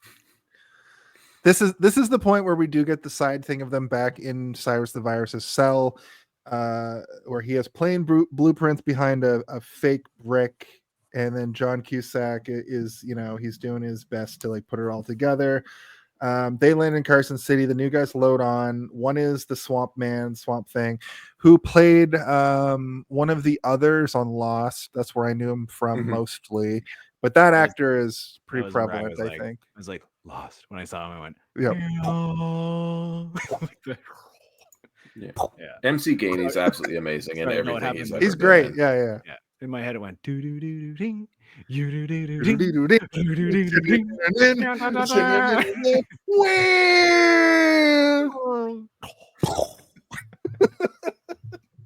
This is a lost part. Let's not forget his most memorable role as cop number 2 from Starman. Oh yeah, in Starman when it's like ding ding ding ding ding. We have to go back. We have to go back. He's got his balls, his space balls. Spaceballs the lunchbox. Spaceballs the flame. Hello, my baby. Hello. Listen, I'm going to reveal to you guys right now, Ben, you're going to hate me for this, but I watched Alien for the first time all the way through literally yesterday at 39 years old. It's my favorite movie now, don't worry. But when the alien goes across the and it first chest busts, all I could think of was, hello, my baby. Hello, my honey. And hello, my honey. I saw all of Spaceballs 50 times before I ever saw Alien once. Did you know that in Spaceballs, that is John Hurt? It's the same actor who gets chest bursted. Yeah, it's the same guy. He literally says, not again, as he's like, yeah. It's like, hello, my baby. Hello, my darling. Hello, my ragtime gal. Oh, baby. Yeah. What a fucking good movie, though. We should do Alien and Spaceballs in Star Trek. Parody movies. Alien balls. Alien Balls Month. Aliens balls. There's a really weird scene. Just as an aside, there's a really weird scene towards the end, right before she puts him out of the space lift, right before she opens the door. Ripley, the airlock. Thank you. Where the alien is just kind of in the works, and you like can't really make out what's going on. It's like a cockroach, just like when. Have you ever lived in a place it's where sleeping? It's like it's nested. Yeah. Yeah. Almost like a cat. There's so many weird fucking scenes in Alien, and I know that this has been talked about to death, but I'm like, Alien is fresh in my head for the first time. I would like to sit down and talk to you about Alien, so we should do it. I would do that. Yeah. It's a good movie, guys. I don't know if you know this, but it gets one of my rare 5 out of 5s. Wait, are you talking about Alien, the movie by Ridley Scott? That yes, from 1976. Every single person's top 10 movies ever made. Yeah, one of the most influential films of all time. It's one of my favorite movies now, along with. Did you know that in space no one can hear you scream? Yep, I've heard that. I've heard that before. Did you know that in space no one can hear your spleen? Right along with Basketball, and of course another great film, Event Horizon, one of my other favorite films. So amazing, absolutely amazing. I've seen a lot of I've seen a lot of movies in the last 5 years that like I should have seen, but I'm just glad you liked it. There was like a part of me that when you said you're watching it for the first time, I was like, if this motherfucker tells me that it's boring or some shit, I am gonna quit the podcast. Ben. I've told Ben to his face that I don't like the first Halloween, but I love the second Halloween. But Alien is untouchable as a film. I watched the director's cut in 4K. Noise. It's just more stuff, just more things. No, Halloween is amazing. Oh, that noise! I hate that movie. Oh my god. Halloween 2. Also, hello, Barbie's friend.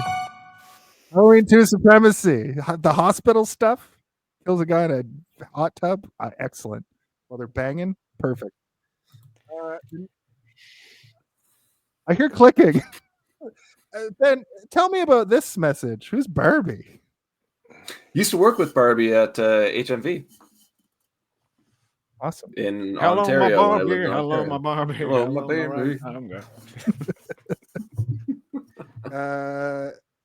Yeah, this is the point where I was originally going to bring up the theories thing about the music takes place, or the song.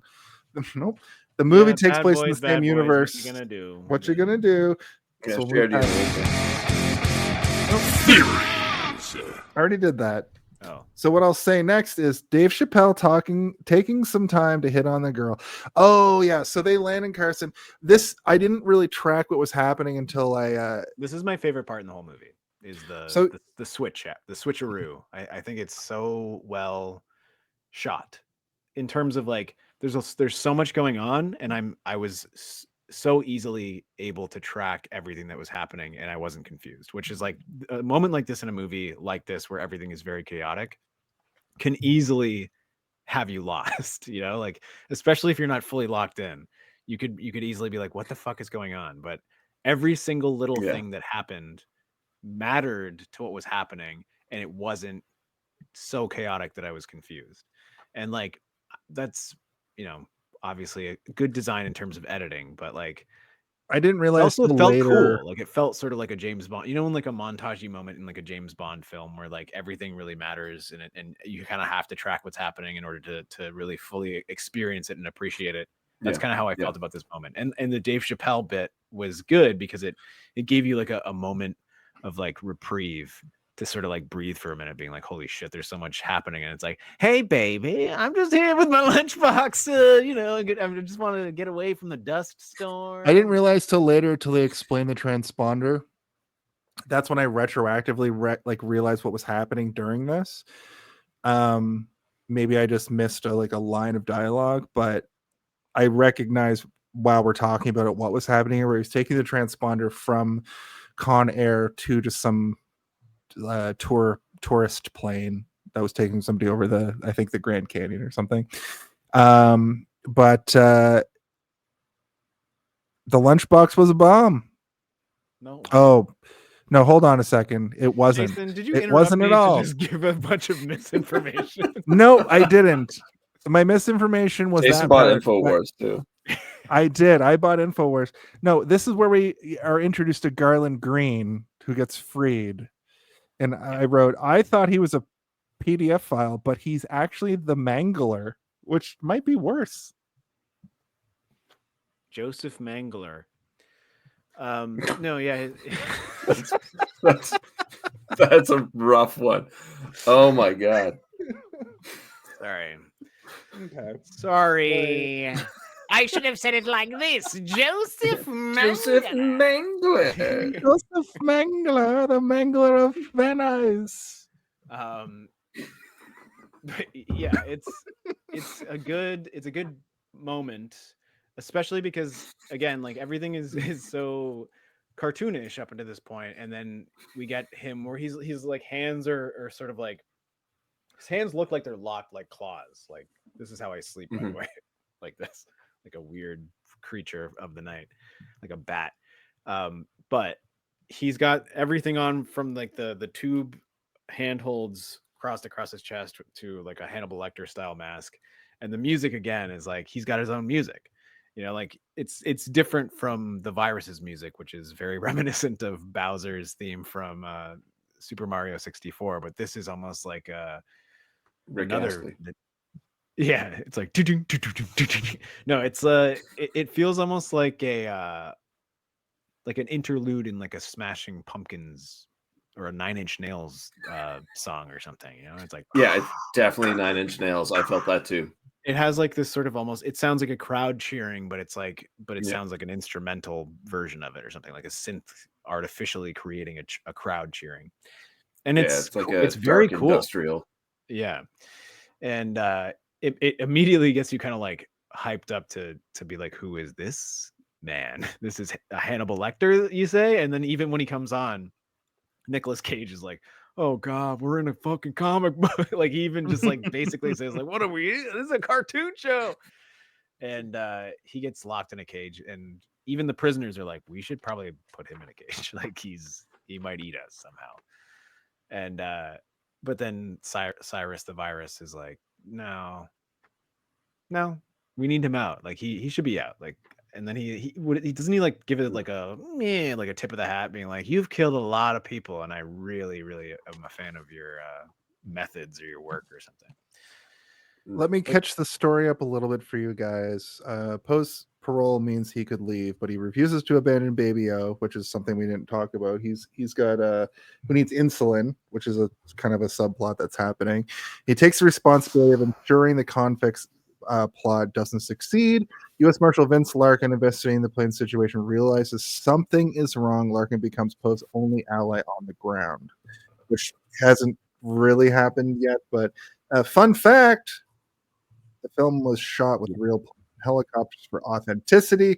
Cage even rode in a similar looking plane for preparation. And also, fun fact, John Cusack, who plays Larkin, took on the role because he wanted to try an action movie. He reportedly did his own research to portray a government agent, which kind of goes back to what I was saying earlier about, like, this is, at this point in his career, I think the closest movie he would play, or the closest character he would play to this was the one where he's like it's still like a rom-com, but he's an assassin. What movie is that? Gross Point Blank. Gross Point Blank. And I think that's after this also. I think that's like 2000. Yep. So he's also been acting for like over 10 years at this point. You know, he's like, absolutely, like almost 15 years, but he was like more of a rom-com guy up to this point. So Gross Point Blank, 1997. Oh, same year. Okay. So he was branching out. Yeah. And then he just went into like full Nicolas Cage style stuff. Like he is kind of like another Nicolas Cage in a lot of ways. I like John Cusack a lot, but he's also one of those actors that is super divisive for people. Yeah. Which I don't really get, because I like him and I always have liked him, and everything that he's in, I'm kind of like, this movie is better for him being here. Like I feel like if he wasn't here, who would be here? Nicolas Cage would probably be here. Like he is an insert for Cage, you know? I'll tell you, I love John Cusack, except for when I don't. and I don't Right. like him a lot. So I am one of those people, and I can't tell you why. I really don't, because the movies he's in that I really enjoy, I enjoy because he's in them, and he does an amazing job. But there are some films where I just cannot stand him. That being said, I haven't seen a lot of his classics. I still have never seen Say Anything. I think we've only done one other than this that he's in on the show. What movie? I told you not to go. I told you it's an evil fucking room. Oh yeah, but that Don't movie go into rules. that 1408.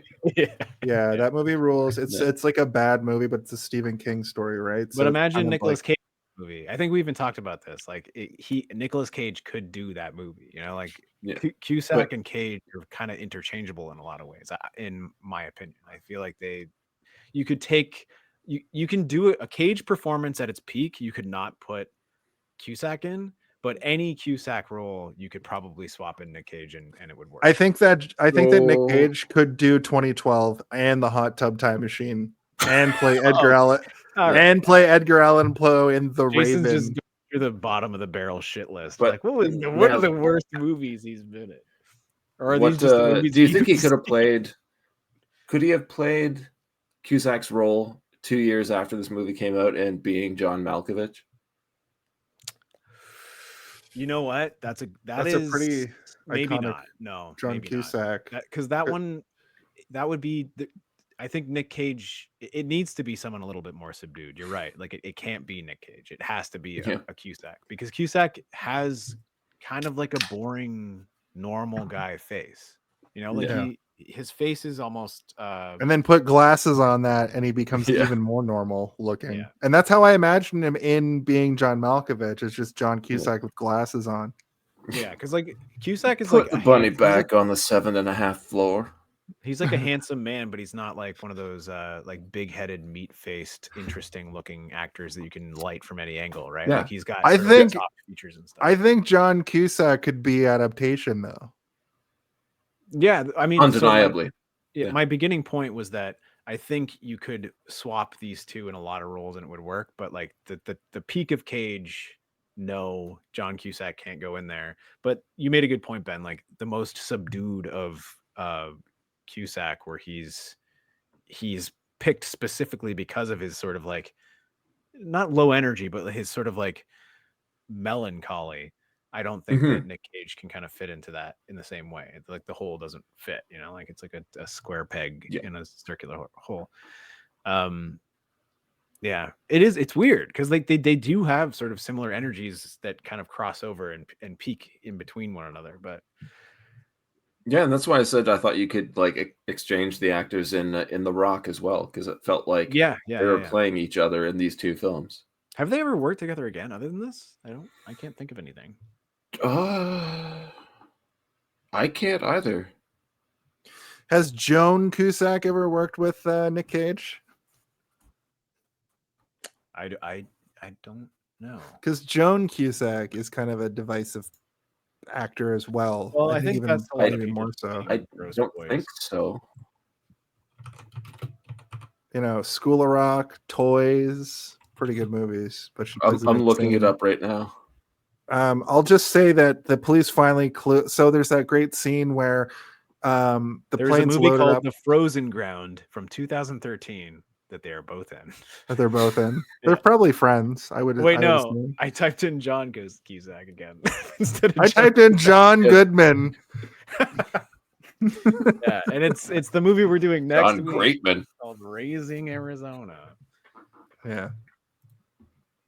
No. I just wanted to talk about the this little transference moment where the convicts are loaded into the plane. They're about to take off, but the inmates who are just like the police who are entered into the bus to be taken away have bags over their head. And Cyrus hides in plain sight, being like, yes, they are, you know, we had to gag them and bag them and tag them.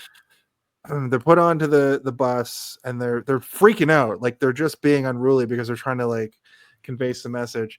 But one of them has like a tape recorder on them. And there's that great scene where like the tape recorder falls out and the tape unravels and bumps the guy in the foot.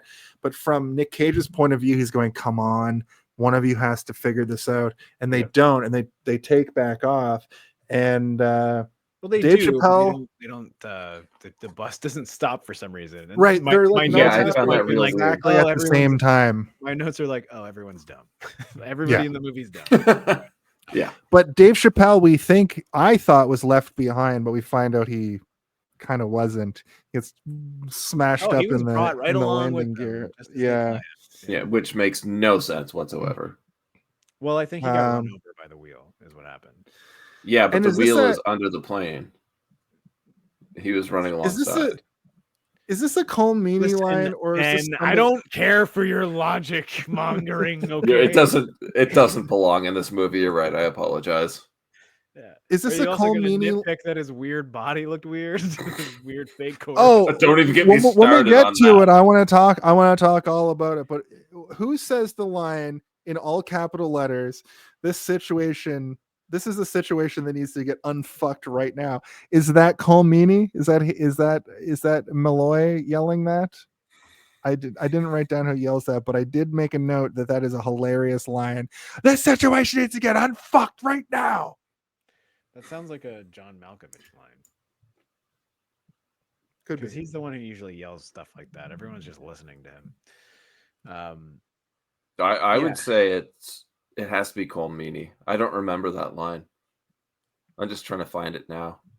But Unfucked. This whole part does feel Unfucked.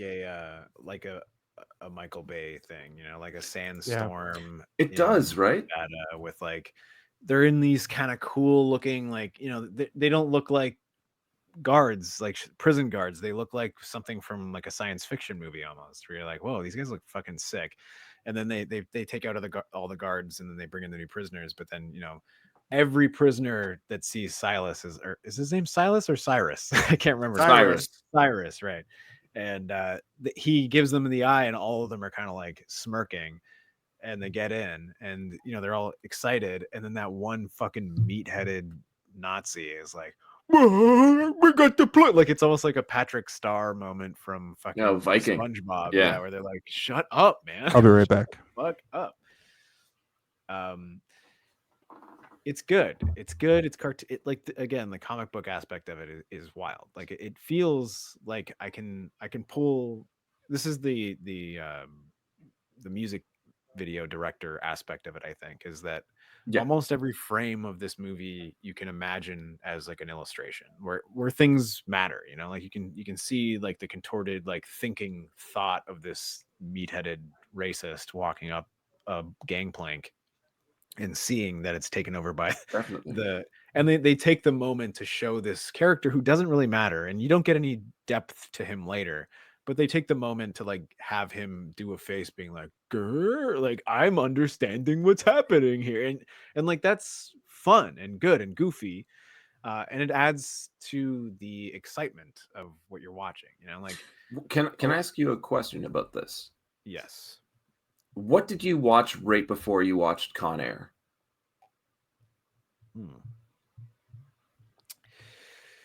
What did I watch right before I watched Con Air? Like, what was the movie I watched prior to this? A movie, a show, whatever media you were taking in before you watched the movie. So on my lunch today, I watched one episode of The Office. Okay. Do you think that helped you appreciate? Thanks for asking, Ben. I'll tell you exactly what I watched right before this. Sorry, go. Jason. No, it's because Jason truly believes he is the star of the show, and if he's gone, then the show stops when he's not here. No, I was listening the whole time. No, I think watching The Office before this is a fantastic idea. You know what? You're kind of right, because like the episode that I was watching too is it was the Halloween episode of season 8, I believe, with Robert California, where he's going around the office and he's asking everybody like, what's your true fear? And he's like, what am I up to? And he's like constantly gathering their fears and stuff, but in like a very sort of docile setting where people are like, I don't know, I guess like never marrying. He's like, now we're getting somewhere. Now we're getting somewhere. Okay. Robert California, when he sees like Creed like trying to grab a treat from the table and there's a rubber snake, and Creed is like, and he's like, it looks very real, doesn't it, Creed? He's like, no, it doesn't. It's like, are you afraid of snakes? And he's like, you don't get as old as I do without a healthy fear of snakes. And like, so the whole episode is him gathering everybody's fears. And I truly believe that Robert California is one of the greatest characters in The Office in general. A lot of people don't like the later seasons, but like that character is extremely good. And watching this movie right after that, I had sort of a direct comparison of like a sociopathic maniac, psychopath doing the same thing that Robert California is doing, which is like kind of cool and fun. Before Prison I Mike- answer my question, that's do a you think you would- fantastic. Prison Mike needs to go to Hogwarts and meet the Dementors, and also needs to be on this plane. He would crumble, I think, immediately. Ben, I feel like you haven't really watched The Office. James Spader is No. Robert California. So this I is do James love Spader. a lot. Yes, this is James Spader doing all the things that Steve now is you understand describing. my impression is perfect, right? There's an It is quite good, actually. Yeah, but for me, James Spader is like tough turf era James Spader. Yeah, Wolf. No, that's too late. Too was done late by that point. That's before 1994. Way too Stretched late. out the neck hole. There were 4 movies that I watched. The 1 before and 3 during this movie, because I put movies on while I watched. I've got 4 movies, and you're gonna be Okay. like, what the fuck is your problem? The movie I watched before this was Serpico for the first time. First time. Yeah. Amazing. Absolutely amazing. Alien, The Northman, and Still haven't seen it. Northman's great. It's definitely Robert Eggers. Then to finish out, while I was right at the same time as I was finishing the end of the movie, Once Upon a Time in Hollywood. So those 4 movies happened at the same time that I was watching Con Air. I don't know how you can have psychotic. a straight opinion on this movie then. I really How do you don't. watch 4 movies at the same time? Yeah. No, I watched Because- those 4 movies in a row. Oh, But I thought you were all like at the- watching bits, and you're like, No. pause this and put on another movie. I'm still working on a way to watch 2 movies at once, but I can't figure out how to do it. Jason's gonna like in 2008. Jason's so eyes are gonna be facing to like a goat. I've got a lot to catch up on. Okay. So I love the fact that you watched The Office leading into this. Jason, you're something. I started. I'm screen maxing. I What 2 movies can I watch at the same time and get both of them in here? None. Alien and There's gotta be. Aliens. I watched Vindicator. Yes, The Vindicator. Have you seen The Vindicator? I watched The Vindicator. I could probably watch The Vindicator and another movie at the same time if it's equal. You if should it's try and full watch 2. a film and its remake at the same time. Yeah, Dredd and Judge Like- Dredd at the same time. The Mechanic. The Mechanic. Yeah. Also Charles directed Bronson by and this Jason guy. Statham. Exactly. See, it's a Yeah. tie-in. It's a tie-in. But why I asked about what you watched leading into this is I watched, like, if I went in watching this without having checked anything out for like a week or 2, I think I really wouldn't have enjoyed nearly as much of it as I did. But I marathoned the first season of Mayor of Kingstown, and it is so intense and so serious, and dealing with jails, the prison system, crime, that going from that to this made this even that much more enjoyable, because this is just so much fun. You know what? So I really do think the media you consume before going into a movie like this will really affect how you appreciate this film.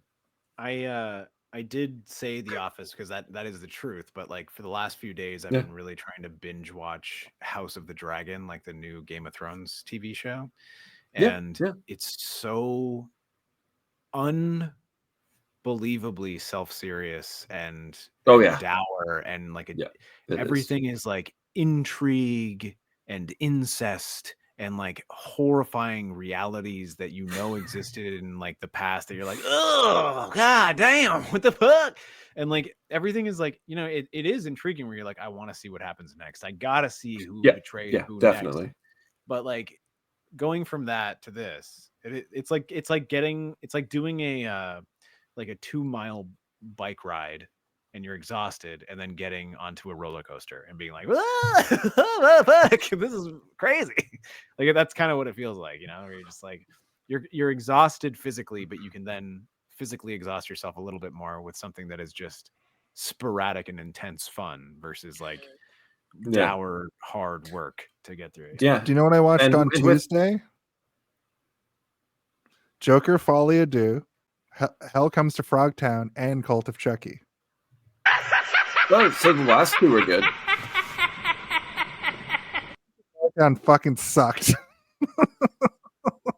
I hate that movie. Roddy hadn't been fully realized as his acting. Wait, well, you didn't like Welcome to Frogtown? Hell Comes to Frogtown? Was like had a great third act, but I was just you didn't like the Frog King with his 3 snake dicks or whatever. No, that part, the special effects part of that movie is incredible. Or as we call them here, snake dicks. No, that's what we said, Crypt Keeker. Oh, back to the drawing bones. Okay. Anyway, drowning board. It's I'm watching The Penguin right now too. I think that to answer your question, ultimately, I like that thought experiment. That's a really good. It's a really good way to look at your headspace going into a film. But I sort of put all that to the side and didn't really let any of the things that I was watching affect this movie in particular, because of how important this movie was to me when I was 13. You know, like this was peak cinema when you're a 13-year-old. Like, oh my god, I get to watch this. I think Ben's point is that like you don't psychologically do that, right? Yeah, like, it's subconscious, obviously. So like, you know, you don't even really realize the impact that something as fun as Con Air can have on you after going through something that is like traumatic or drawn out or hard to deal with emotionally. And like, I agree, man. Like, going through 3 days of binge watching like a period piece in a fantasy world where people are fucking their siblings and cousins and betraying each other in court, to let's get the hell off this plane. Yeah, like it is like a nice, it's a nice respite. Yeah, I'm happy here. Yeah. Yeah, it's crazy intense, but provides the levity that you really need while acknowledging the fact that this is absolutely fucking ridiculous. It makes no sense. It's pretty violent, but I'm having a real fun time watching it, and this is exactly what I need. I watched like a lot of like goofy 80s slashery, like dumb stuff, just because I like goofing on it, right? Like I'm like, this is so bad. It's great. Good. And if I was to do a ton of that into this, I would probably have been like, this is the perfect example of what these things are. But it's bad. And I probably would have just focused on the bad. But because I've been, in super hyper serious for the last few days, I think you're right, man. I think it did have an impact. Yeah. And while I don't want to watch dour shit before they watch Con Air. Well, even things like I've made comparisons to The Rock already. But if you were to watch The Rock this morning and then watch Con Air this afternoon, I think you'd get pretty bored of Con Air pretty quickly. That's a good point. Yeah, I think if I had watched The Rock, I think Con Air would be burnt out. Well, because you're gonna be comparing the two and their funness to each other. Yeah, exactly. Yeah. So yeah, it really does affect how you're going to interpret or appreciate a film like this, and it's pretty goofy. So just keep that in mind when you know you're going into something that you've already heard is ridiculous, over the top. Prepare yourself for it. Watch something serious or watch something funny to get yourself, in the situation where you're going to continue that funny, like over the top feeling, or you're going to be caught off guard because you just depressed the shit out of yourself. Yeah. And the Vindicator and Serpico going into this might have been like, I might have been in exactly the correct headspace to watch this, because those were Serpico for sure. Serpico is a really interesting film that felt like I was watching a TV show ahead of its time, but in a great 2-hour nice piece, like art piece, like almost like a Godfather, but not. It's a different director, obviously. It's Dino, whatever. Sean Connery's in that, right? Sherpico, come back to me. Let me move. I'm thinking of The Rock. Sorry. Yeah, you're thinking of The Rock. Let me move the plot forward. The FBI guys, the DEA talk about shooting the plane down, but they also have the wrong plane. It's got that has the transponder. I just wrote Colm Meaney is such a cock. He's a terrible foil in the best way. He hears a decorated vet made a mistake in what the fuck? I don't know what that means. Sorry. He's an animal like the mass murderer and the mauler, was the line that he yells.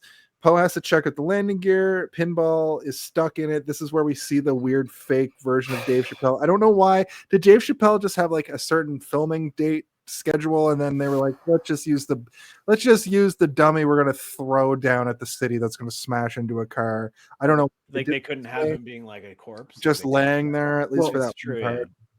Well, They remember probably thought too it was going that to look a lot better.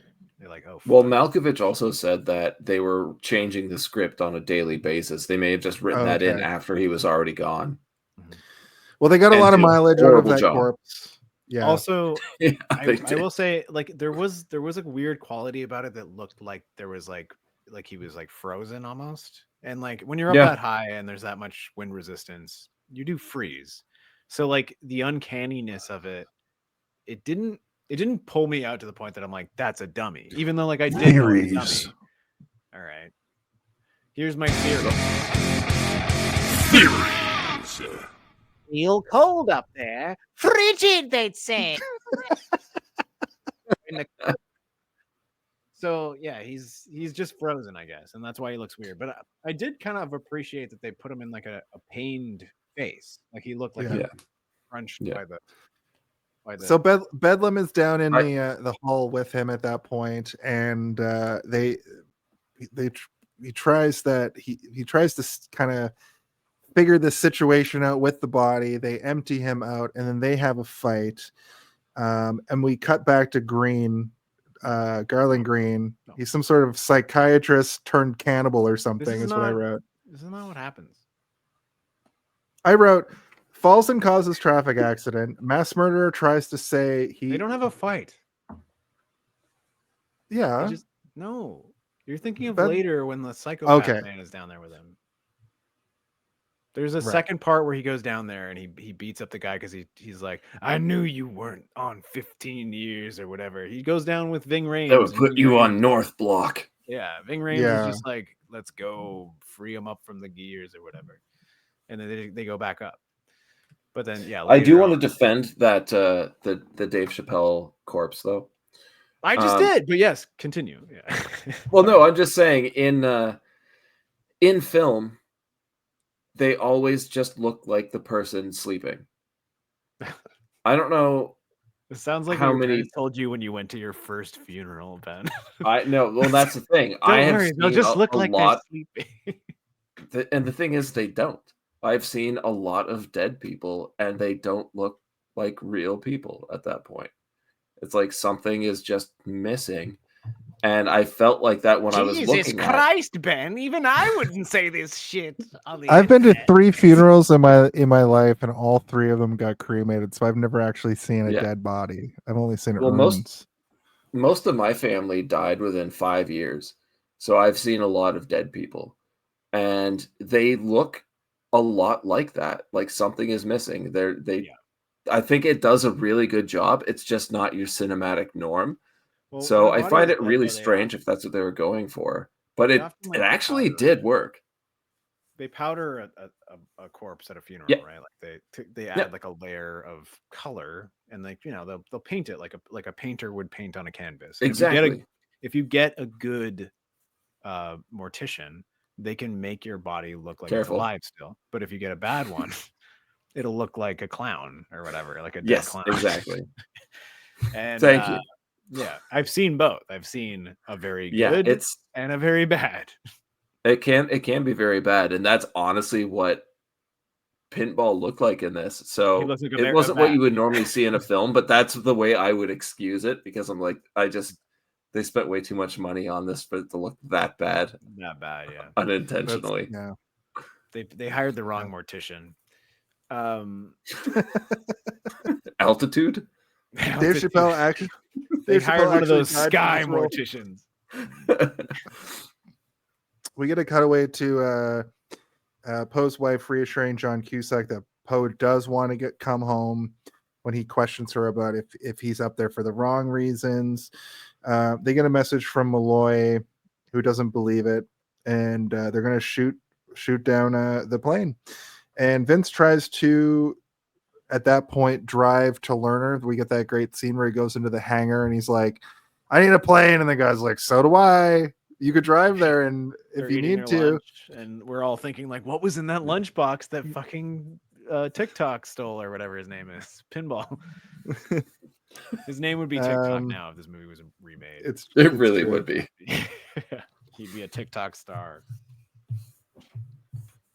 Yeah, but this is where they have the actual showdown where they fight each other in the hall, and he impales him. So this is something I wanted to ask you guys about, actually. Yeah. So Poe goes to prison for killing a guy via manslaughter because he's a living weapon. It's never questioned. It's never questioned how he like kills this guy also by accident, and doesn't get more time added to his sentence. They don't find that guy until later, and then that's true. Like he might have also gotten blown up with the rest of the prisoners. Ending. Prisoners find him way later, like when they're pulling out all the shotguns. John Malkovich like sees him impaled, and he's like, "Holy shit!" And then he like hands out shotguns to everybody. But up to that point, like you would think they would have noticed that he was like, they're on a small, tiny plane. You know, like where is he? No one knows. And then Garland Green is like, 2 went down, 1 came up. Yeah. And then Garland Green goes into this whole like speech about how he's just kind of exercising, like he was sick of the rat race in the 9 to 5, and he started killing people because he's like exercising free will, is sort of what I interpreted out of that. And I don't know why this movie is trying to make this character so likable. Why did they make Steve Buscemi, who at this time in film was usually like the likable character, you know? Jason, just because you saw him in a bunch of Happy Madison productions doesn't mean he was the But what about when he's like, "I drove 3 states with her head on my head as a hat and nobody even recognized it"? I'm like, what the fuck? Why is that played as a joke? It's not. Did you laugh at that? Hold on. I think this is really. I did laugh at that. Yeah, Jason's I thought it was eating a tuna fish sandwich at his desk at work. Like, I would never eat a tuna fish sandwich at my desk. Oh, it was an egg salad. Do you know how old fucking he was? Serial killer. I want to say 37. How old was he in this movie? Yeah. Yeah, mid-30s maybe. Was he younger than that? 40. Oh, yeah. Okay. And this is one of the first roles I remember him from. Right. Does that mean in Reservoir Dogs he was 35? He would have been he was born in 57, and Reservoir Dogs came out in 92, so probably filmed in 91, 90. So like 32-ish? Yeah. So you know what that means, guys? We can all still be movie stars at some point. Yeah, that's what that means. I'm happy behind the camera. I don't really need to be in front of it now. I could do like a fucked up teeth guy. He's the reincarnation of Peter Lorre, really, right? Yeah. It's also like one of those things where, like, you know, he's been famous for so long now that he really could fix his teeth if he wanted to, but he's like, no, I don't need to. Why would I? As long as they're healthy, I don't give a fuck. And I'm like, you know what? I really, really salute the fuck out of that. Yeah. Because he got famous for his weird teeth, I think, and his weird eyes. But like, if you look at him when he was in his 20s, because he's got headshots and stuff, you're like, oh my God, so hot. But then you're like, oh, but then, you know, he didn't really become famous until he sort of getting weird looking in his 30s, and his teeth were like the main thing people were focused on. What's up, fellow children? Yeah. You could say the same thing about Walken. Exact same thing. Yeah, he was extremely. Looks like a completely different person. He looks like Willem a weird, Dafoe like is another he looks like a one. biblical Dennis rendition Hopper. of like like Christopher Walken specifically looks like, you know, when people would like paint angels in like Renaissance paintings, like that's what Christopher Walken looked like when he was 20. And then Gary as soon as he Busey became is another one. creepier, they're like, yeah, let's just make him a weird creepo now. So I'll just round out this sequence here just to move us ahead a little bit. But Cyrus and his men plan to land at the remote airfield to refuel and escape. This is the desert sequence. Poe secretly plants clues on board to aid Larkin in tracking the flight path. That's when he throws Pinball down with the thing written on his chest. Fun fact: director Simon West utilized desert locations in Utah and Nevada for Lerner airfield scenes, adding to the film's gritty, isolated feel. Then we get the plane lands, but Larkin's team arrives and chaotic battle ensues between convicts and authorities. Poe successfully warns Larkin of Cyrus's plans. Fun fact: West staged many practical effects, including a plane explosion filmed with minimal CGI, which I think this whole movie does a great job. There's a lot of green screen stuff that looks awkward, but like not a lot of CGI, making for one of the movie's most standout action sequences. And I'll absolutely agree with that, because this whole segment at Lerner Field has some of the coolest set pieces, and it's like a plane graveyard at an airfield where when things are blowing up, they're like plane parts are like falling down to like block roads, like and stuff. just missing people and sticking into walls and shit. Yeah, it's very cool. Amazing action piece.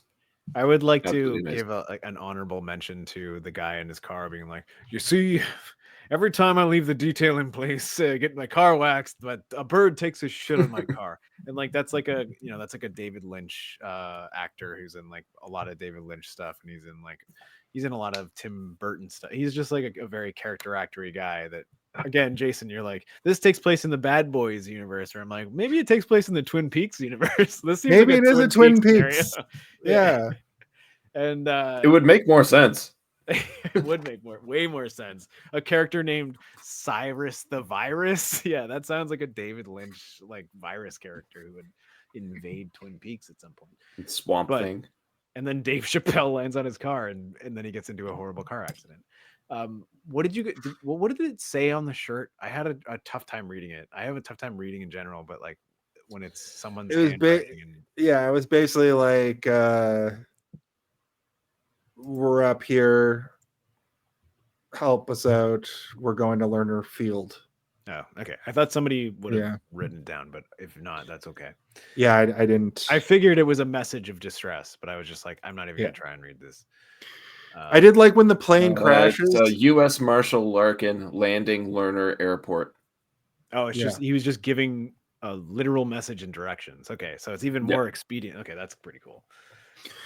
I also liked that. So up to this point, I thought that this was the final showdown area, and I thought it was an exploded plane in a desert for some reason, because of all. I think now I realize it's all the plane parts falling down around her in the explosions. What my memory remembered, but I do like when the plane crashes, they do that thing where like it gets real snug with a propane tank. Thought that was a great little moment.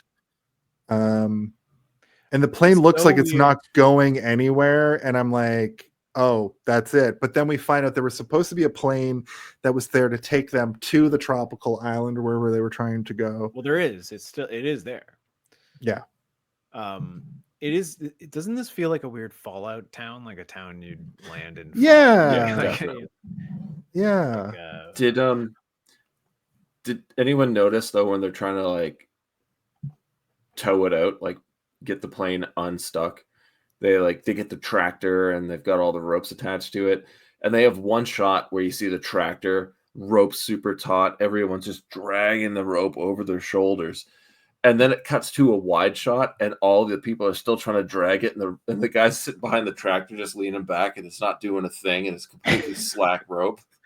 Yeah, he was just playing like the intense music pounding away, and the guy's just not doing anything. And he turns up his radio, and it's like, "Honga bonga bongo, I don't want to live like honga no." So is that like a mistake that they just left in then at that point? Oh, definitely, because they just got a wide shot and they're like, "Well, we got to use it." And the person that was driving the tractor was just like, "But I mean, if you're a tractor and it's also pulling, like, you're not going to be like, you're just going to be pulling a little I'll be right lever, back.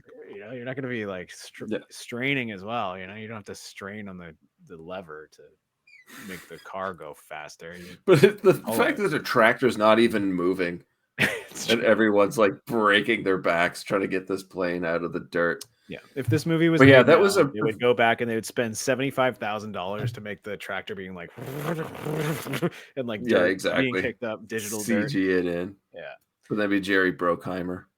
but this is also one of the reasons that like these movies do have a level of charm that the new ones don't, which is like everything is not pristine and perfect. Where your attention is if it does get lost for a moment on the actors. But this is also like the difference in framing now. Is it like yes now it it's like thank the you whole for bringing thing, that up. the whole frame is a thing and everything matters. Whereas like in a movie in 1997, you frame the actors and you want to make sure that their struggle is what's captured and everything else is background, and you don't need to really worry about it. You're supposed to be framing the actors. And like but the thing about that too, though, is that the fact that you can see that error in the shot and it has no effect on your appreciation of what's happening shows that you're doing something really, really well.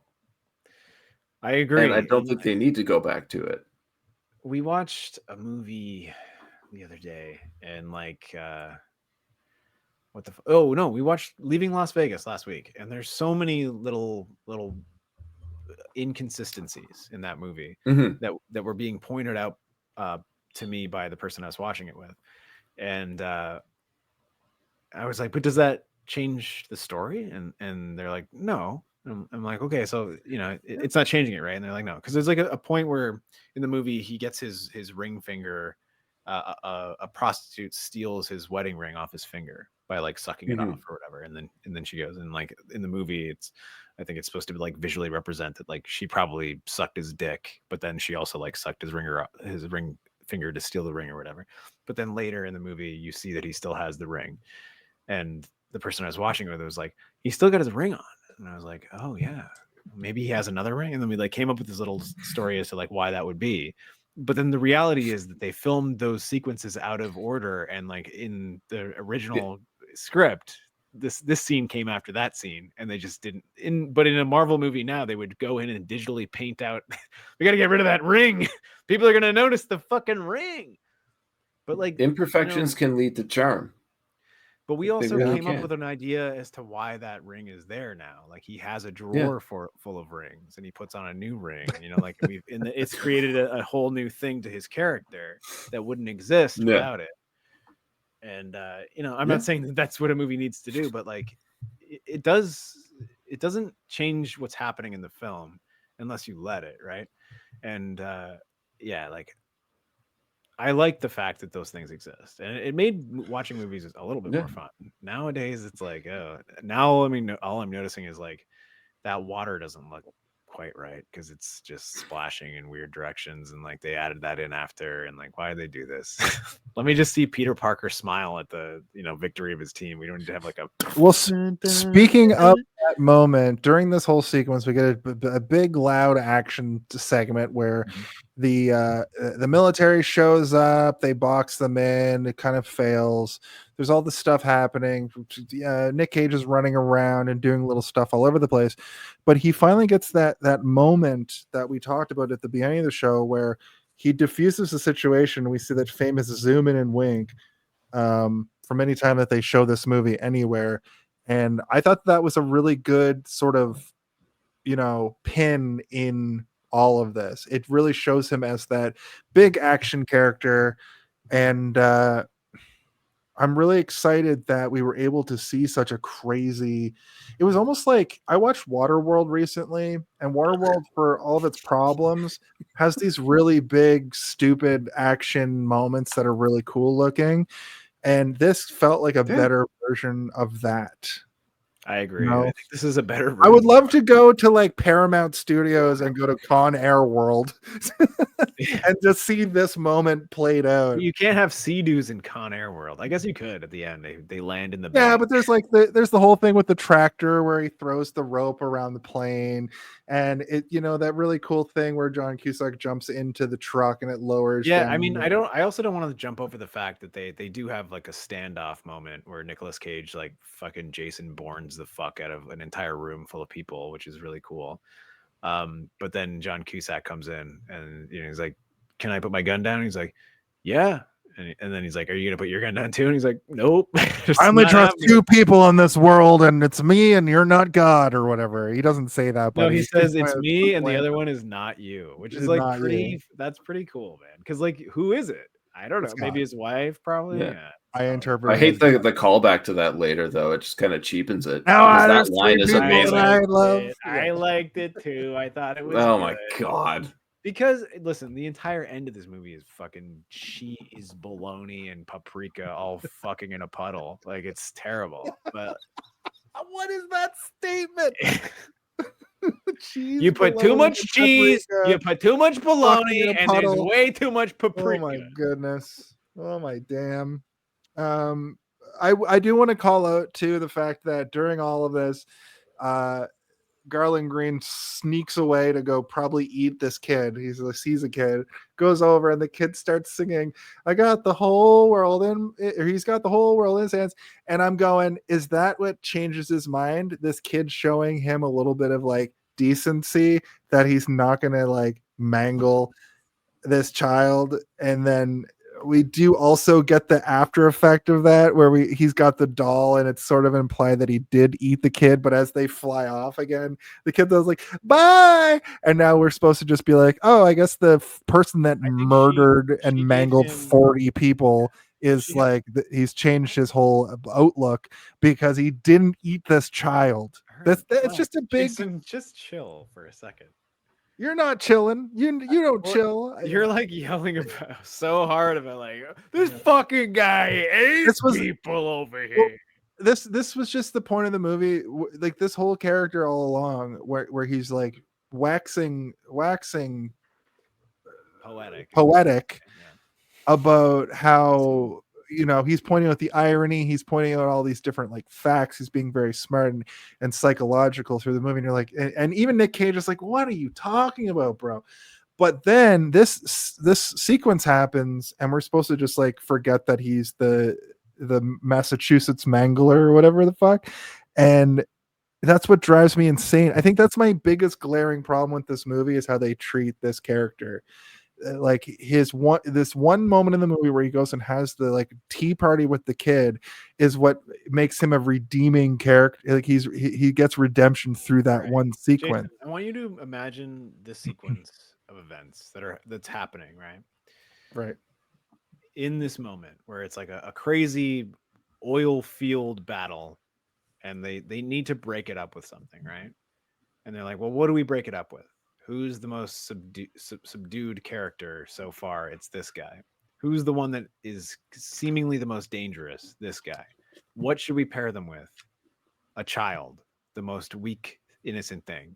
And then we could have him kill the child. He could, like, imagine he came back to the plane and he was covered in blood. No, That but I would don't. be- Hold on. Just let me finish. Okay. Or he comes back, and as the plane is taking off, the girl is going, "Bye, see ya, see ya." So we all know that Nicolas Cage's character throughout the entire movie is guilty of his crime, but he's also a good person or whatever, right?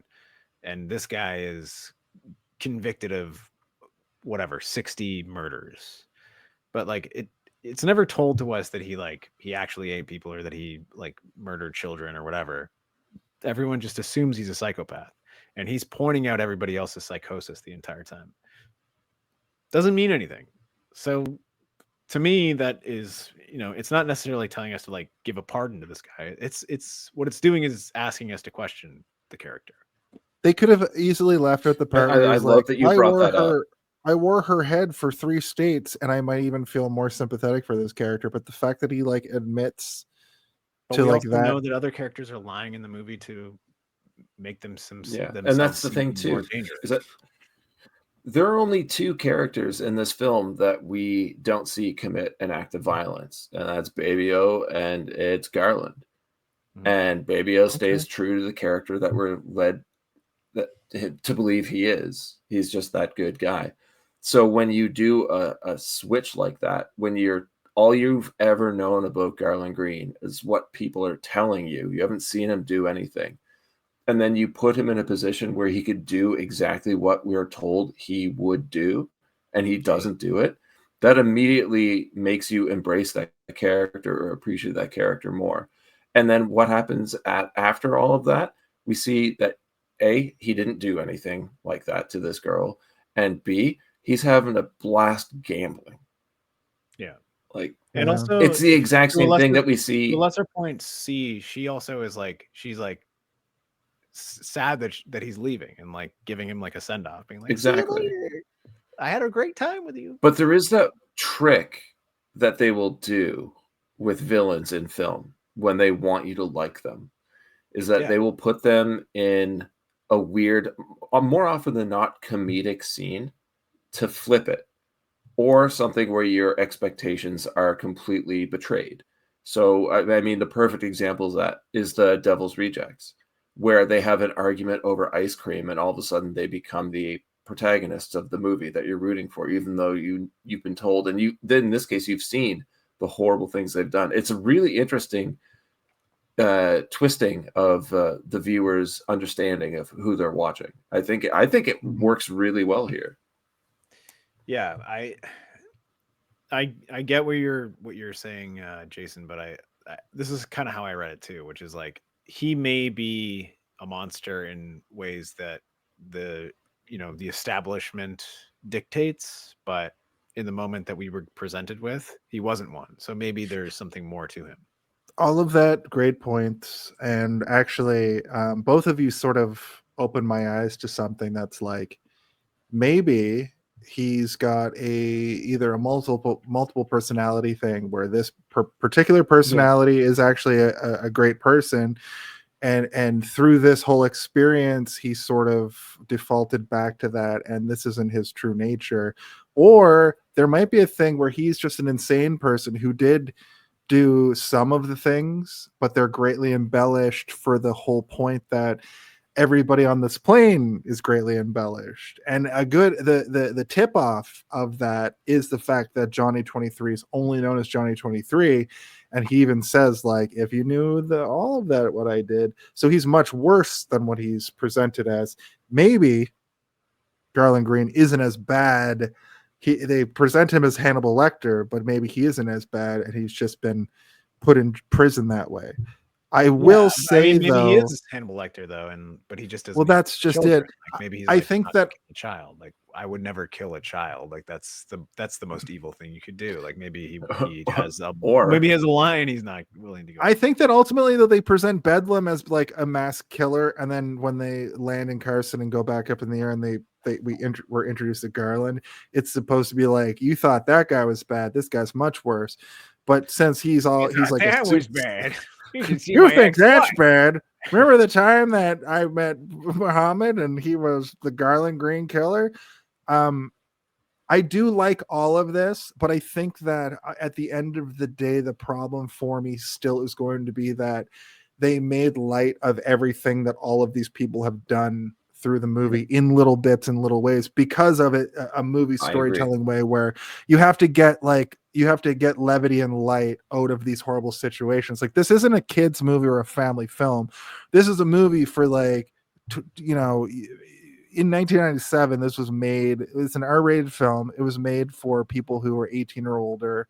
It's not like a fun movie. It's the same as like a Total Recall. It's like, this is a horror movie for adults to like, expand their mind. No, I don't think anybody has ever talked about this movie at this length to really like expose these sorts of things, to the point that I will throw back to, I always thought that Steve Buscemi's character's only character trait was that he was a pedophile, right? So you need to stop with that because there's no evidence that he is at all. there isn't, but through the last 20 years of people talking about this movie online, they always refer to him as like the worst horrible because person. they only remember the scene where he's talking to a child. They don't remember. That's anything what I'm else. saying, Steve. I'm not trying to tell you you're wrong, and I'm not disagreeing with you. I'm just saying that in my head going into this was very prevalent to me that I thought that he was the worst of all time. So watching it, I'm going, why do they keep painting this guy as like a fun comic relief character? But then you have to understand that this is a comic book movie. You said it yourself. And the redemption element is this particular scene. So if you've ever read a Frank Miller comic, you know that he loves drawing pedophiles at his god. Yeah. I don't think this is a redemption thing at all. Me neither. I don't know. know. Okay. I think it's because in a movie that is, as we've already said, a comic book popcorn movie, we all got played the character. with this character. Yeah, he's the character in the background. This movie's not supposed to be able to control us like that. Yeah, he's supposed to be the it's the one thing that. But the thing is, the movie is just supposed to be watched. It's not supposed to. I don't think this movie has enough gravitas to really affect us the way like a good drama will. But look at the way this one character, the way he's treated, is making us debate. And then the actor who played you is totally part of that. Because exactly, just based on how it doesn't fit in this movie. It doesn't belong in the movie, but I'm glad it's there. Like we would be having a different conversation if Danny Trejo was Garland Green and Steve Buscemi was Johnny. A different conversation if like a Skarsgård brother was Steve Buscemi. I'm already laughing. Or if Alexander Skarsgård in the Northman, or imagine instead of Alexander Skarsgård, it was Alexander Jones, put me in the cage. I should be in the cage. They're putting friggin' chemicals in the water. Okay. I can only subside on my gay frog mummified dust bones that I suck through my nose and children. Just goes on crazy conspiracy theories to this kid while she's having a tea party. Keep him in a cage or a crypt, as we call it here. Ben, you'll understand this, and Steve maybe a little bit, but I think that remember when Bray Wyatt was singing to John Cena, "He's got the whole world" in his hands. Do you remember that? Were you watching wrestling at that time? I think that might be a reference to this movie based on this, this whole sequence because of Bray Wyatt. Steve's out. Based on Bray Wyatt being the like serial killer kind of character that he was. I'm not going to go. I don't want to go too far into wrestling, obviously, but that was an eye-opening thing for me. I just wanted to sort of bring into this because of how based off of like cultist serial killer stuff that Bray Wyatt was during that era, especially. Sandino tries to escape. Vince stops him. The plane crashes. There's gas everywhere. Burns him. Walks away from the fire.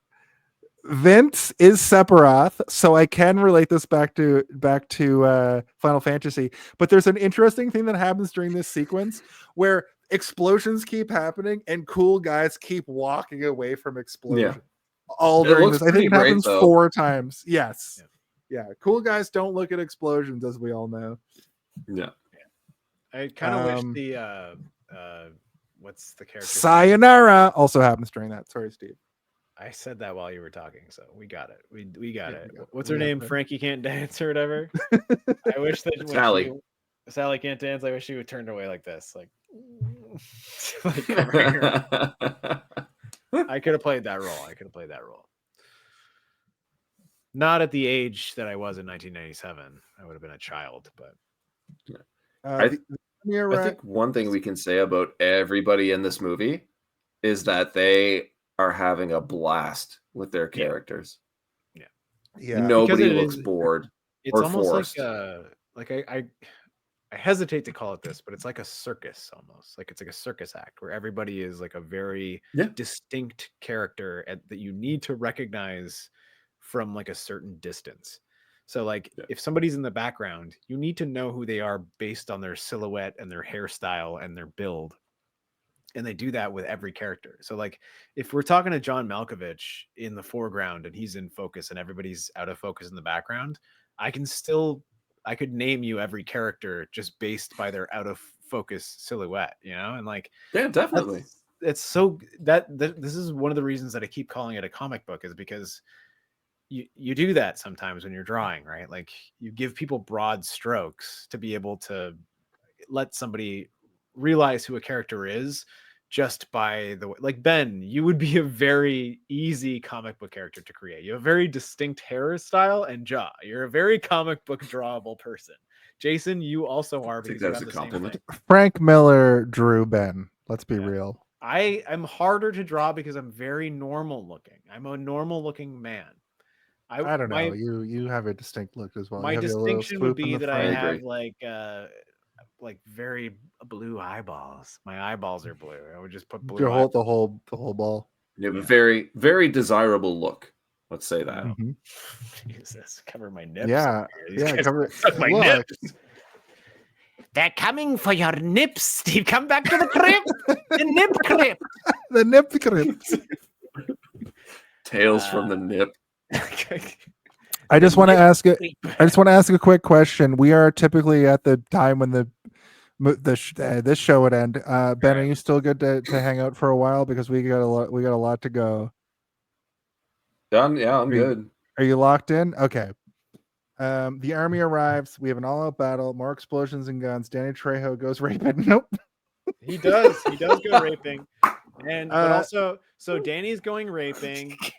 Nick is looking for insulin and an injector, and an old man says, "Don't do drugs. Don't go to the drug side, brother." He's like, "But I just need the drugs. I need to piss." Then he's like, "I can't, but I need to pee. There might be some in an old fire truck back there." Poe stops a rape, even though Baby O also tries to stop it, but he's dying, so he doesn't get it. But Poe comes in at the last second. Then Poe ties up the plane. Green ate the kid that he was playing with. The helicopters arrive. Did he not eat the kid? That's what we think. That's what you're supposed to think, I think. Plane starts to leave. They got the hook.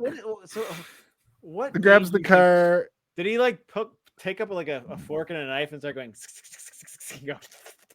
No, they have that weird scene where like they show where they were in that like empty pool again, and nobody's there, and he walks back. It is very weird that this little girl is here. This dusty little girl. Yeah, and she's no dirty for some reason.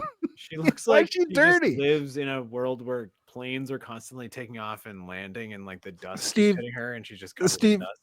Hit me with a theory. Hit me. Was dialed up. I think that she might be a figment of his imagination. Maybe. Oh, I agree. You never agree with my ridiculous I was bullshit. thinking that too. I was like, maybe he's just dreaming this fucker. Yeah. He went over and sat down there and had his like. When she there's waved a at the end, I was like, doll. maybe she's not, but then maybe he's also imagining this from the plane. Like this is what he sees when he's looking out the window or something. I've got one for you. Oh my god!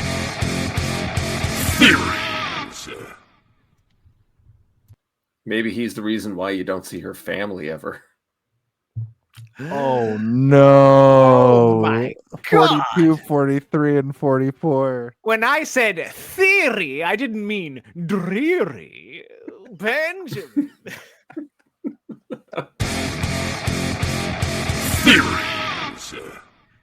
Wow, we did good work here today, friends. The plane starts to leave and the hook breaks, but then it grabs a car. It is that car. It turns out that car was Malloy's fucking prize possession. As what kind of kicker. car? As kicker. Yes, you're right. I wrote as kicker, LOL in caps. Isn't that your car, Malloy? Guess they made it. What's next? Oh no, not Sweet Home Alabama. Sweet Home Alabama is playing in the hull again, which is a fucking such a weird song to play, and I love that. Very very popular at the time in 1997. It was True. A classic. People were fucking driving their cars around to it. I think my favorite line of this whole movie might be from the very person I was trying to tear down, and that's define irony. Idiots dancing on a plane to a song by a bunch of guys who died in a plane crash. Mhm. I think was really good. Leonard Skinner. There's a traitor in the midst. Bubba Gump's Baby O's says he did it, and takes a bullet. So he gets his insulin, then takes a bullet for Poe, which is insane. Because he knows he's going back to jail, and Poe is not. Poe is going home to his daughter, and so like at that point, that's the first moment he's been given an opportunity to protect him. But he also knows that like if they figure out that it was him, who he has been fucking with him the whole time. He killed like multiple people on their crew. He tied their plane down. He's been fucking with them the whole time. He knows that he has to. And you know, I'll tell you right now, if I had like a life sentence in prison and I knew that my best friend from prison was getting out to see his daughter that day for her birthday, I would probably do the same. How about you guys? Yeah, Oh, fuck. Charles Lee Ray over here. Says no. I could agree. Yeah. Yeah, I know. I definitely agree with that for sure. I think this is a good point. You know, the wave throws it off. What's even in Alabama? Mountains, Sweet home. desert, sweet home. There's some 9/11. Yeah. 9/12. You say 9/11? Yeah, I said what I said. Sweet bitch. home 9/11. Ooh, that's a soundbite. Oh, I'm gonna cut that in the next 15 minutes. Oh god damn. Hilarious green screen with the helicopters. This is what I was talking about. So these helicopters are now pushing up on the plane for real after they got misdirected to that other plane. And we get these weird scenes of clearly in a like one of those big studios where they have like the 100-foot green screens where these helicopters are probably just like posted. And you can see the fucking green screen line around these helicopters. It was so funny. And you can see Colm Meaney's like face perfectly, even though he's supposed to be flying through like landscape. What a funny moment. Forrest Gump is in Alabama, so that's why he was doing that accent. So it's an I think. Alabama accent. Is that what it is? An Alabama accent. Bama. More like not spine 11. 9/11. Are you kidding me? What a maneuver! Good God. Oh man. Make a move and the bunny gets it. Happens during this. I'm gonna show you God don't exist. Also happens. Wait. In case I didn't mention it earlier, which I did, Nick Cage is so normal in this movie, almost not a Nick Cage movie. I just wanted to bring that up again. I wrote that on my notes right here. Haha, he slaps the gay guy. That was funny, right? You know what? I want to hear your thought on that, Steve. As a gay guy myself, I was trying to think of a crypt keeper thing to say. More like a queer keeper. Ah! I can't say that. So I was kind of hoping because they give him a machine gun at one point. They're like, go into the throat or whatever, and he was like, can do. I'm like, all right, well, fine. He's gay. He's in a dress. He's going for the throat, and you know, you don't really see him in an action moment. I kind of was hoping that you get like an action sequence of him in the skirt and just like really flexing hard, like shooting or whatever. You don't get it. And then when he does attack Nick Cage is like, and he fights him for a bit, and then he's like about to punch him, and he's like, and then he just kind of like opens his fist and like slaps him hard, and you hear him go, oh, and I'm like, you know, I liked it. I kind of liked it because it's like, you know, he is littler than you, but he's not a woman. You could have punched him. He could have, and he's not trans. It's not. There's nothing going on here that is like, you know, changing the rules of what's going on. And even if it was a woman, you could still punch her too. She's got a gun on your ass. Like punch. I don't know how I feel about it, is what I should say. Like it's a weird thing, but I like that Nick Cage thought about it first. Like he was at least like, I think Yeah. I don't know what to do, so he just like slapped her hard enough that she fell to the ground. I don't even think it was I don't know what to do. I think it was like I think this was this movie's idea of being progressive, but in like a I don't think that this movie is miscalculated progressive at all. way. Me Yeah, either. it's I think definitely this not progressive moment film. If this movie was progressive, that character would not exist. They would, Would be a not different type exist. of character. Yeah. Yeah, but that character exists even in like modern prison. Not in a movie where they're in a fucking Con Air situation. Don't Listen. fucking worry about it, all right? I burped a little. Finally, Malloy does not fire. I wrote, we got a final battle incoming. There's like a couple final battles. The Game of Woman- Thrones begins. The woman cop knocks out Cyrus. They're going to land in Vegas. So, okay, let me get us back on track.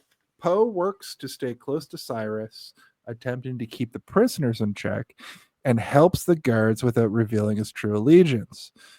Fun fact, Cage personally handled much of the stunt work, particularly in close quarter combat scenes, to maintain the film's adrenaline-fueled pace.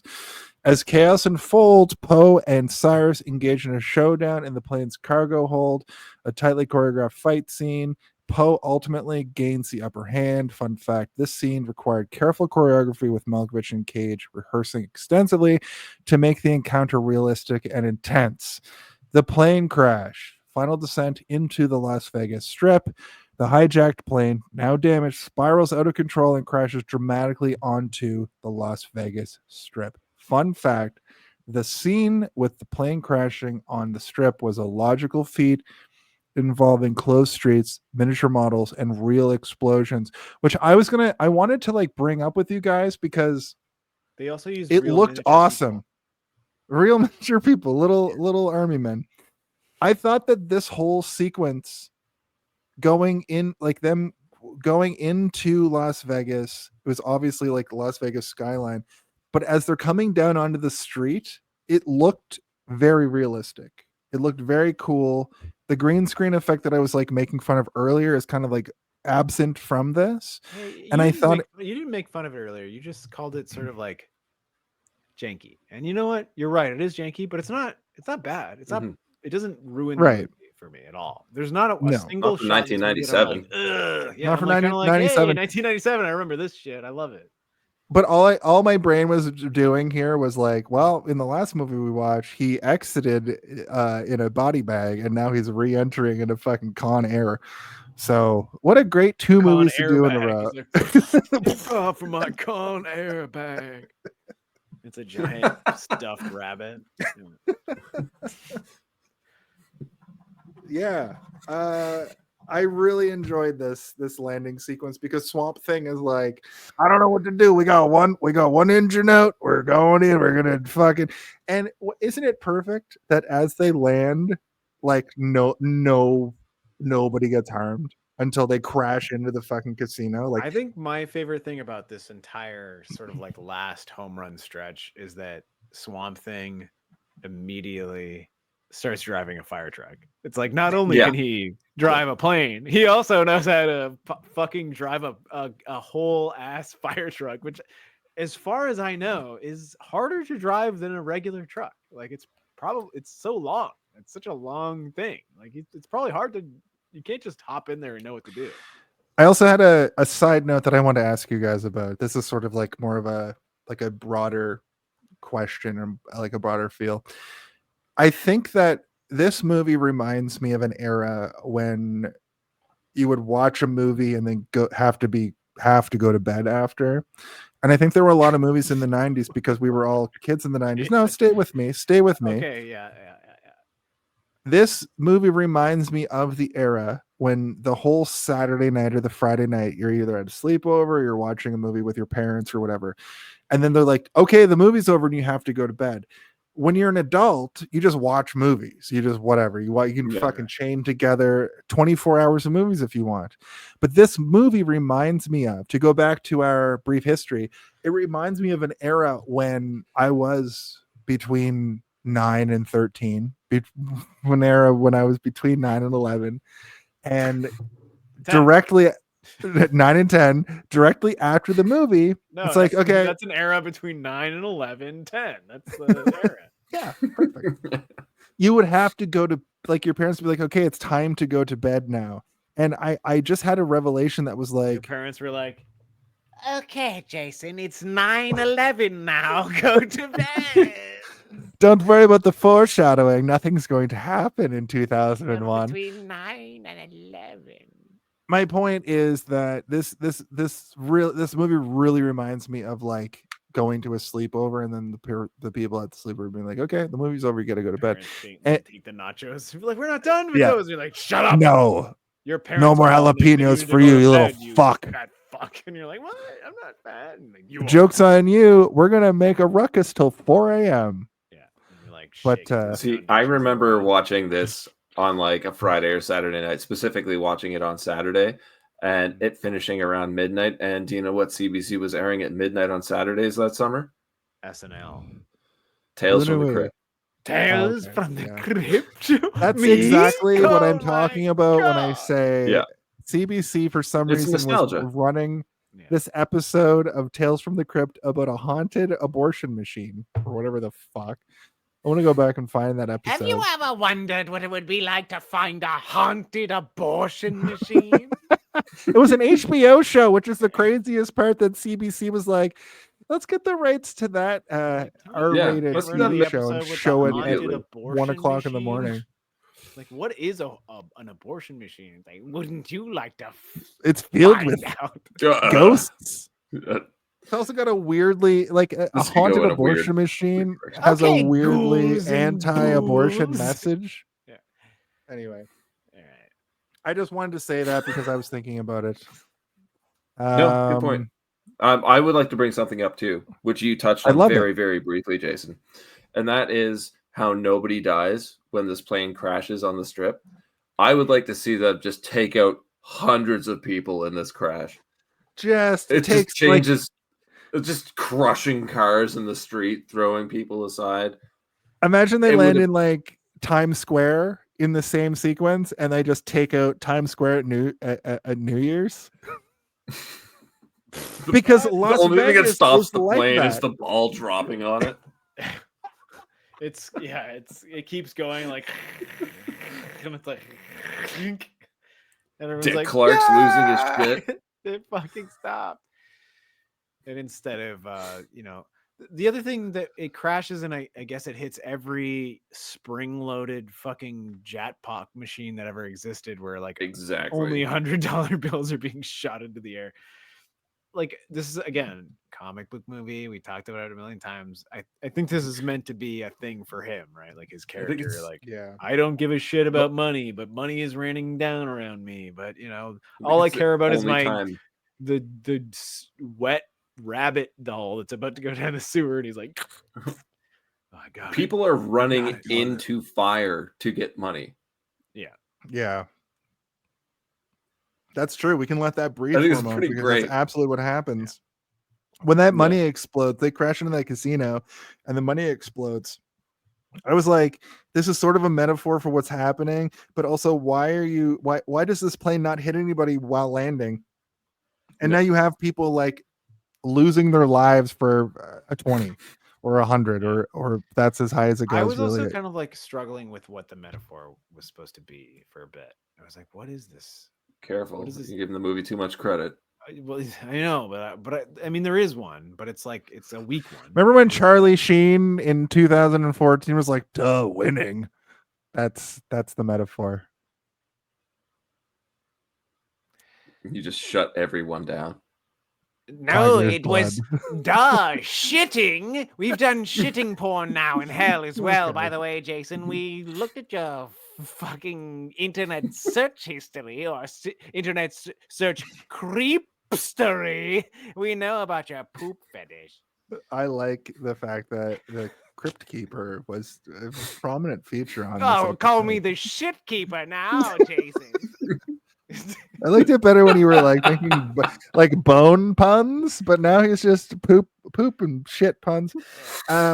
Nick Cage saves the day, but he doesn't. The good guys win, but do they?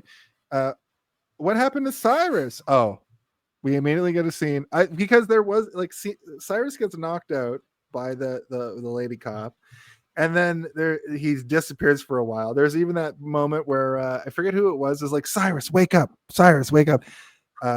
He doesn't, but then it just cuts to, you know, the machine exploding money, and then we And get his that head pops out from underneath like a fucking like do do do do do do do do do. I'm like, oh, he's a fucking Goomba. he comes out from underneath the airplane and escapes. But the even more ridiculous scene is that it must have gone on for a solid 2 minutes of them being like, we did it, we win the day. It's too much. It's and they way too look much. over and Cyrus is literally like this, getting away on a fire truck, and then they just show Swamp Thing driving. Swamp Thing driving was my favorite part, where I'm like, yes, not only can he pilot a plane, but he can pilot a fire truck too. Was he a fireman before he became Swamp Thing? How did he get that name? Drowning people in swamps. Yeah. Probably. I think he just drove. Definitely want to know more about bush Swamp Thing. planes. He just drove bush planes in swamps. He probably where he got his start was probably on those fan boats where he's like going through like the Florida swamps and those like weird. Oh, fan definitely. boats. Yeah, that's why. And then he like killed like a few people. He got the name Swamp Thing, but he was so good at like fan boating that they're like, would you like to pilot a bigger boat? And then like the bigger boat just kept going and going and going to the point that he's like, now I know how to fly a plane. And then he's like, we need a bigger boat. And then he gets eaten. You know that part where like Dave Chappelle is talking to him and he's like, yeah. And like everything he says is just yeah. And like it kind of like escalates. But the last one is like Dave Chappelle being like, it always blows my goddamn mind how much you inbred white people know. And then he goes, yeah. He's like, you're also proud of that one too. Like, you're like, yeah, okay. This just in. My wife Madison would like to wish Ben a happy birthday. Oh, well, thank you very much. I am old now. A happy butt birthday because you were birthed from a butt. You were born in a swamp, the swamps of Tantallon. Just kidding. Jesus. Happy birthday. Happy birth. Nope. Happy birthday. Go on. Because everyone barfed when Right. you were born. Benjamin Button. See, that just hurts. Button syndrome. Happy Syndrome Day. Are you aging backwards? Happy or Syndrome Day.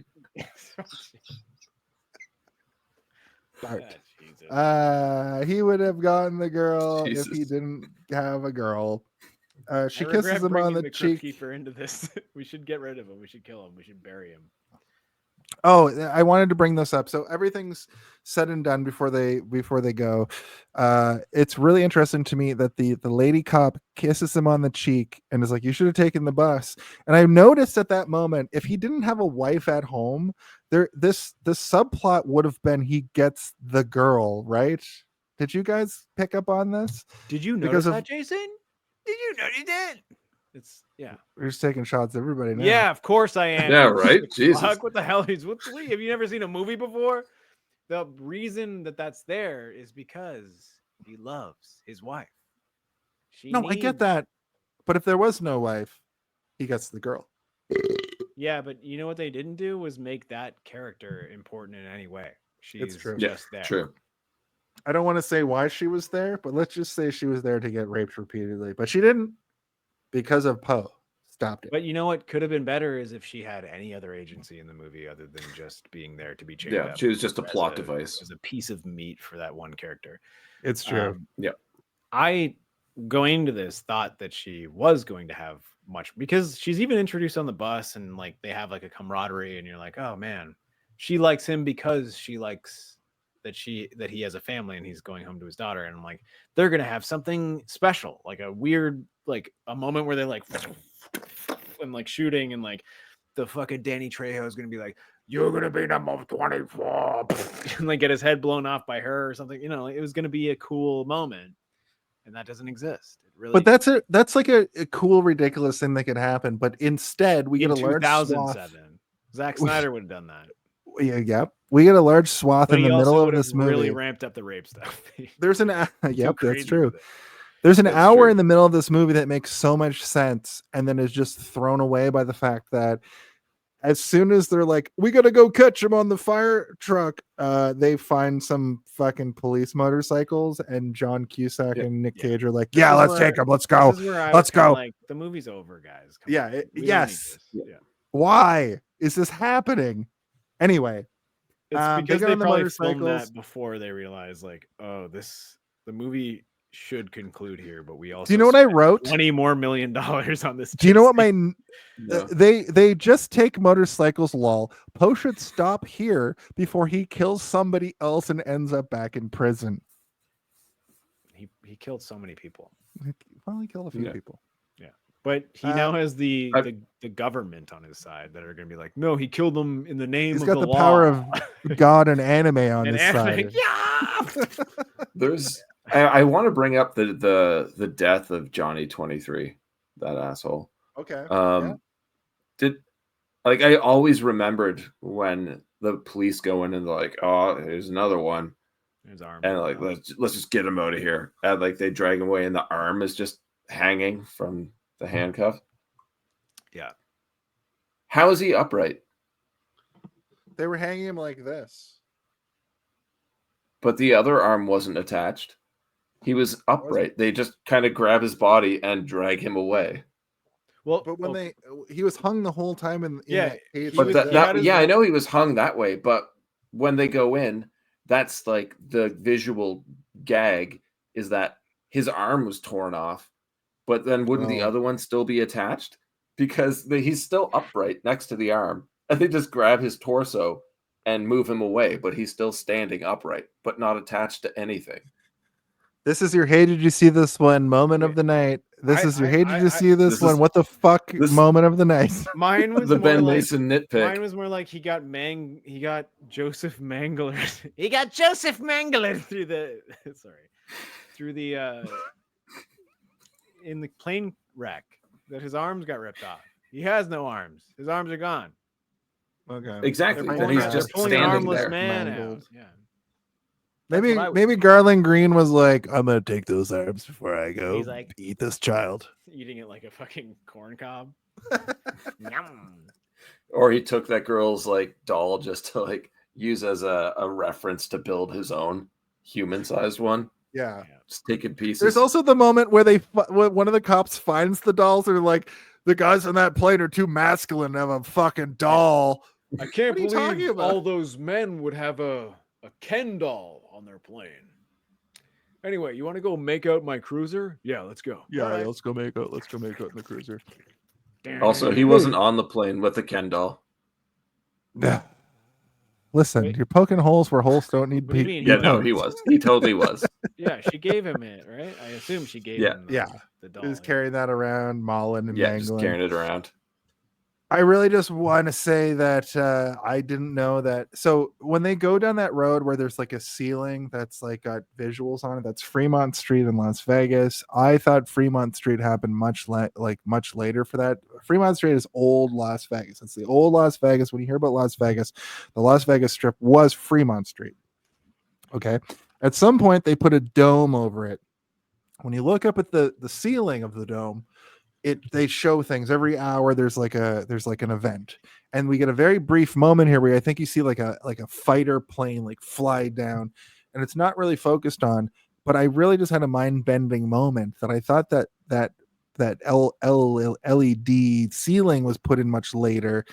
I've been to Las Vegas a couple times. I've been to Fremont Street, and the only reason that I clued in on that was like I thought that thing was built in like 2004, but I learned something. So all of you Vegas heads out there who don't gamble like me, look out for it. I don't care. Who cares? I didn't realize they had the crazy ceiling in 97. Thought it was much later. Car chase and explosion. This is a movie. What Is now. This is a fuck movie. is going on? I have to Remember- take a whiz. Do it. I'm going to tell or Ben all about a the difference between a piss, film as and a we say movie in the now. graveyard. Oh, I've So, Ben, heard it, but please tell you new know about my listeners. theory. So I've got this theory. I haven't brought it up on the show in quite some time, but a major motion picture has a car chase and an explosion versus a film, which is the absence of that. And it doesn't mean that a film can't have those things. It just means to me that this is a movie because we do get a high-speed chase down a tunnel. There was already explosions previously in the movie, but I really noticed it here because this high-speed chase is great because it's two men on motorcycles, two heroes on motorcycles with other cops on motorcycles chasing them, and then these great set piece moments of when they make an action film. This happens a lot in the Marvel films too. It happens a lot in action movies where they use a wire to pull you off like a motorcycle or out of a car with a rope, and you can see it so prominently on the two like extra cops that get pulled off their motorcycles here. And then the John Cusack and Nick Cage keep going. They catch up to the fire truck, which, I love this sequence because we get a great sequence. We get a great moment of Nick Cage jumping off his motorcycle onto the ladder of the fire truck, and he's hanging on for dear life. He even does this weird thing where I don't know if it's like one of his arms is like weak or getting tired, and he grabs his fist for like a second to get more leverage. No, yeah, but he does like a crazy. He also like lets it go slack, and then he uses the momentum of his body janking down, and then yanks it back. It's very accurate. I don't know if you guys ever went through any kind of like military training. Anybody? No, none of us have. No. None of us have. I also find it weird that This guy's never sucked a butt before, I assume. We call it. I was going to do a Crypt Keeper. No, I'm not going to do it. We sucked a butt. We sucked a butt back where I'm from. No, yeah. Sorry, Ben, what were you going to say? Go ahead. I just find it weird you're trying to convince me that Con Air is a movie. It's definitely not a film. Well, exactly. By your same I know metric, what we're watching it. Yeah, it's a thing. It's a that we comic watched on screen. It was great. It's a It's a 1 hour and 55 minute commercial. It's a 1 hour and 55 minute commercial for being cool. For Hey Did You See This One? No, where we talk about it for 4 straight hours. No, what it is for some reason. It's a 1 hour and 55 minute commercial for like what movies should aspire to be in terms of like everything that they put forth in terms of movies. Except for like, long drawn out sort of like Bad Boys. Listen. Like they don't have let me finish this off here. I'm gonna finish this off. Right. Oh, Chucky. Sorry. Where's Jason? I never hear from Jason anymore. Jason. What do you even call it? He's here. He's always here. Anyway. I mean, if I've seen a Voorhees movie, I know that behind those fucking plaid curtains, there's a Jason Voorhees waiting for him. You can see his legs. Yeah. Look. I do like this moment where Cyrus the Virus has like a fucking fireplace poker sort of thing, and they're stabbing down, and Nick Cage grabs it, and this effect to stab him through the leg is the worst effect I've ever seen, but also it's very effective for me to believe that he is incapacitated. I guess is the silver lining of it all. Ben's left. Jason, I think we all agreed that to call out the bad CGI stuff in this movie is foolish. It wasn't CGI; it was practical. I'll be right back. Stabs up, and it goes through his leg. And yeah. Well, I mean, it looks okay. It looks good. It looks gooey and nasty. It was gooey and gluey. They tussle on the fire truck. But there is no sort of like leg movement being like, "Ow, my leg is being." If it was a Verhoeven, they'd have like a jig at the top with like a thing like making the leg go like, like it would be like. Yes, you're absolutely correct. You're right. Yeah. It was a really interesting stylistic choice to do it that way, but like I got what was happening, and just for measure, I was sitting at my desk watching this on my lunch break, like going like this. So it did get the effect out of I me. think that there's going to be a moment where we all agree that the tunnel moment is like it didn't need to be there. Like the movie could have just ended. It would have been fine. This movie ended when they crashed into the fucking casino, my guy. Yeah. Anyway, I mean, I do really like John Malkovich being like like water gunning them. Like that's pretty, the water gun effect of them being blown off. Actually, I forgot that was why they were being pulled off. When you went to the bathroom, I was like, they get pulled off with, like in an action movie where like it's clearly a rope pulling them off of the thing that they're getting blasted off of. But it was the water gun. I agree. I think we all agree. This last stretch doesn't need to be there. That could have been, like their idea, and like we built all this shit. It's like, you know what? Fuck it. We're gonna leave this to another movie, and then they put like another script down, and then it'll be like another movie, and that's where it starts. Is like a weird water gun fight. like have that be for another movie, because like you don't need it in this. The sequel about trying to find Garland Green calls back to this as the beginning of the movie. I think would be a great way to start it. Poe saves the rabbit. The Mauler escapes. Are we supposed to like, oh, he didn't eat the child, so he's good now? So dumb. Nope. I already talked about that. Reunited feels so good. How do I live without you plays? This stupid movie made me cry. So after Jason cried when they got reunited, I bet. Is that what happened? So at the very end of the movie, we get a weird sequence that I'm not even sure how this happens, but Cyrus the Virus gets dumped, like almost like the end of Ninja Turtles fucking 1 and 2. He gets dumped off the back of the fire truck and put under like an atom smasher or some sort of head destroyer. I don't even know how that happened. I'm glad. Okay. They crash and he flies off and he lands and he goes into it's like a perfect it's like if you were to throw a dart across an entire bar and you hit the bullseye, like that's what I hate the R word, but come on. What's the R word? Think about it for a second. We already said it like 10 times in this video. We have not said the R word in this video. Rape? Fratarda. He falls into it and his head gets atom smashed. I don't know you're gonna say that. I said I don't know you're gonna say that word. Oh god. The Mauler escapes or reunited feels so good. So he dies. Are you expecting me to believe that you don't like the fact that he flew off and got his head crushed? No, it's fine. That's what I'm saying. Like, it reminds me you of love Ninja Turtles. The Ninja Turtles. Yeah, but that made you cry. This is a Ninja Turtles movie, you ding dong. It is. This whole movie I am is a a ding Ninja dong. Turtles movie. I am a ding dong. I'm a ding dong. Come as a cheat. I want to say that part was stupid and it was fine. That's how a villain should die in an action figure. It's not even just that it's a comic book movie. We watch action figures bash. It's like a G.I. Joe movie. But the thing is when he finally sees his daughter for the first time after never meeting her, I got misty as fuck because I'm a sap. I got misty as fuck. Ben, come on, back me up. Do you not get a little misty when he walks up to his little girl and his wife who survived this whole ordeal? No,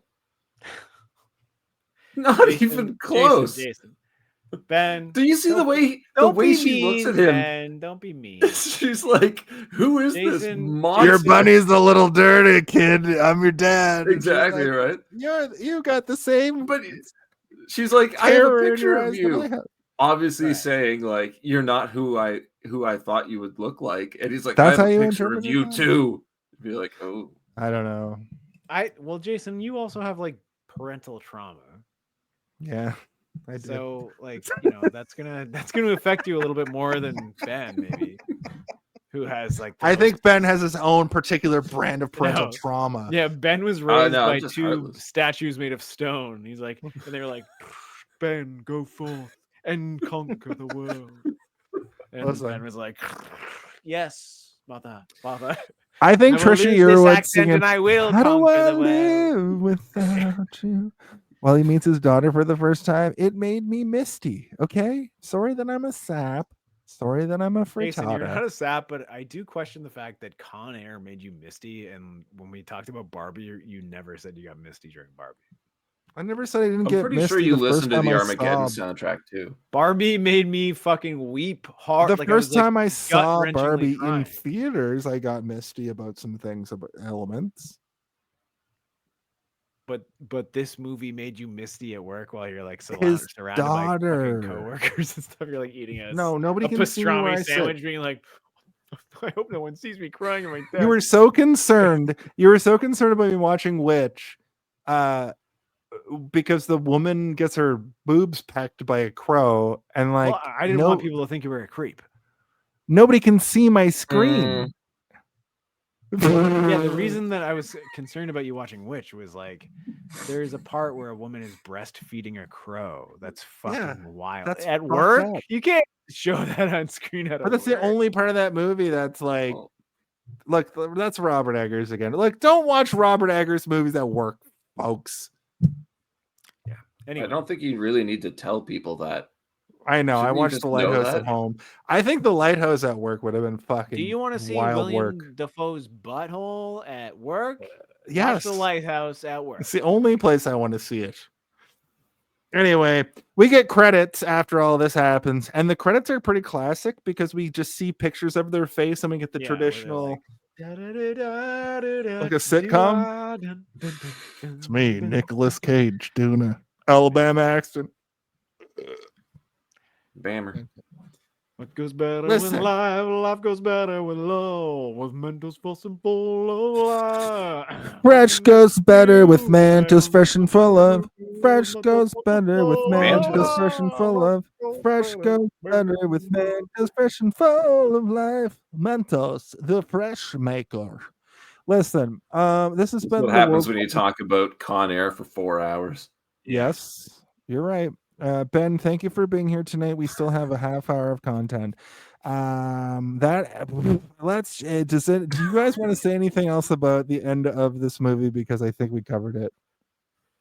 I was just waiting for that stinger at the end where like it cuts back to that weird little refinery place and you see Cyrus's hands like clench into a fist and come up, and he just comes back as prune face. He comes back as the thing super is that shredder. That's Super not, prune And face. also there is that scene where the Garland Green just like is like gambling, and he's just I was about to say sequel, that in a so- better way than Yeah. you said it, but that's what I was gonna say. Well, say it the way you wanted to say it. So imagine this movie ended and they're like, but there was one that got away. And it's inside of an FBI van, and they're like, and it pans up to Steve Buscemi's face. Ding, ding, ding, ding, ding, ding, ding, ding. The Mangler. And then he's like, Snake Eyes. And he's like, Did I hear Duel of Fates in there? yeah. Or it's just Johnny 23's arm crawling down the sidewalk. Yeah, raping. But I mean, I think that was. Well, I kind don't of know the about intent. It was like he gets away, and he's like he's the worst one on the plane. So like I think the intent would be that they would make a sequel based on hunting him down, and there would be more to that, and his character would be more interesting. In this climactic sequence, Poe pursues Cyrus through the strip, ultimately killing him by throwing him under a construction crusher. Poe finally reunites with his wife Trisha and meets his daughter Casey. Baby O survives.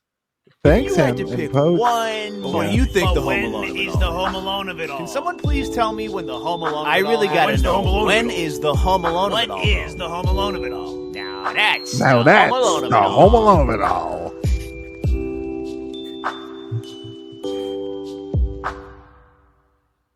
Fun fact.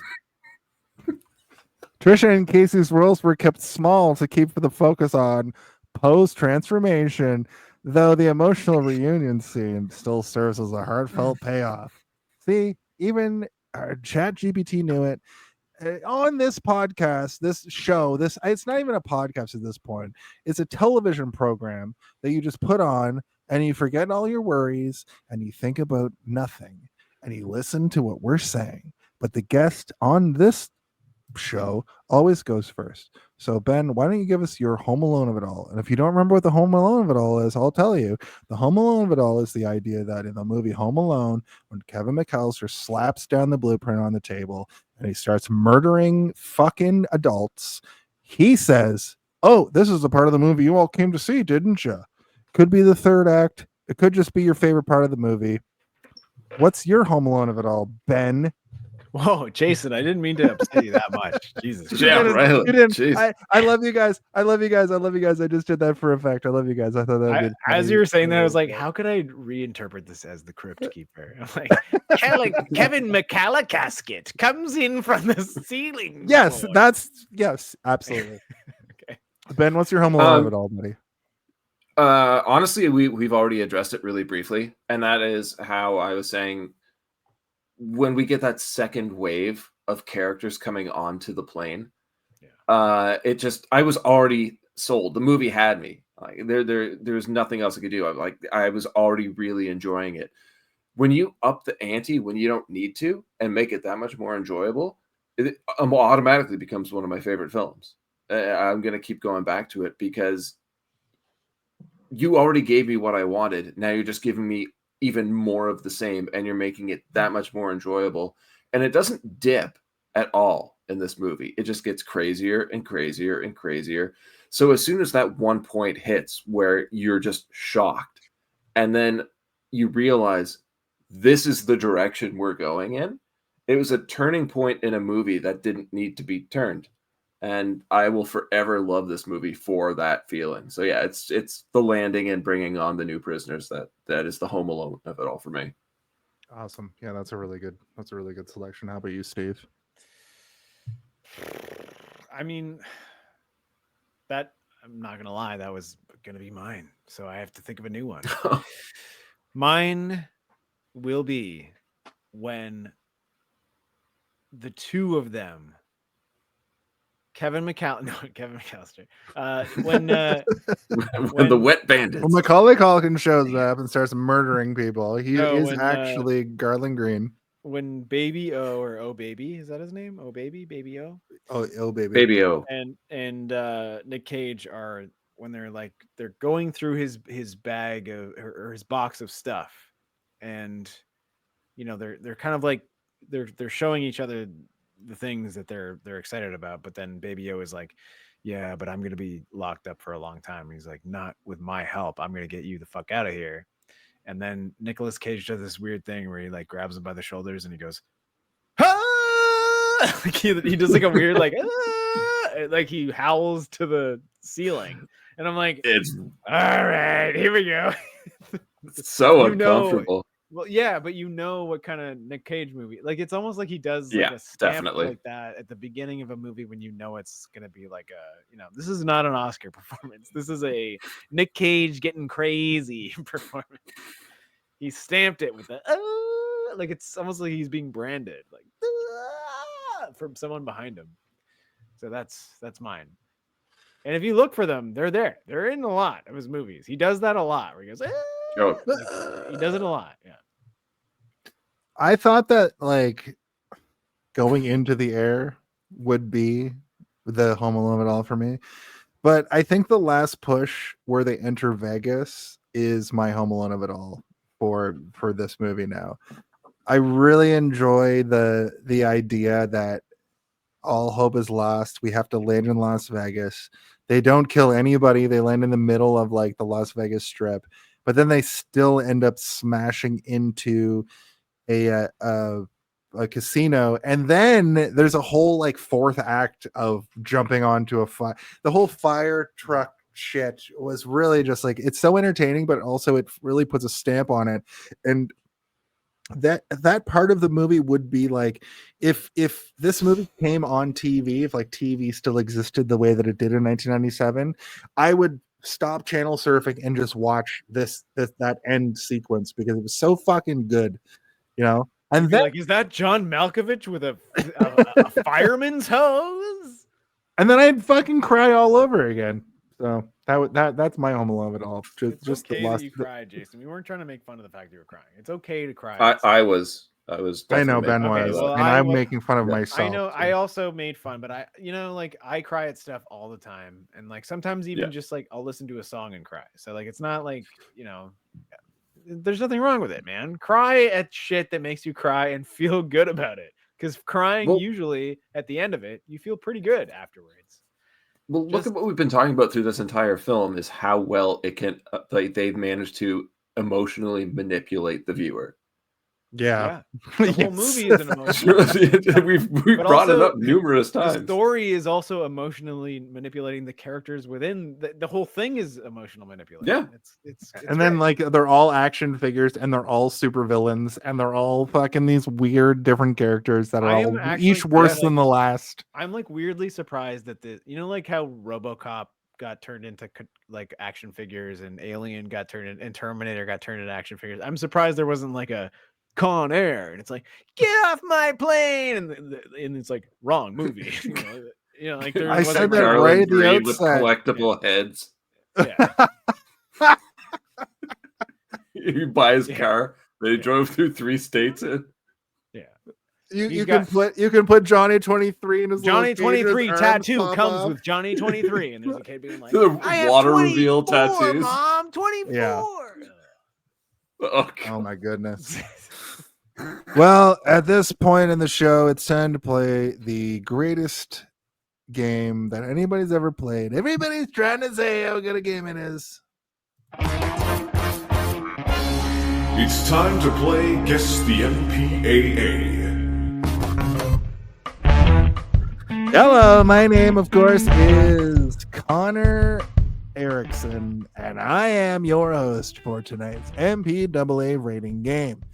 The rules are simple. I'm going to turn it over to my co-host, Stephen Eyre, Raid Siren, to tell you the rules.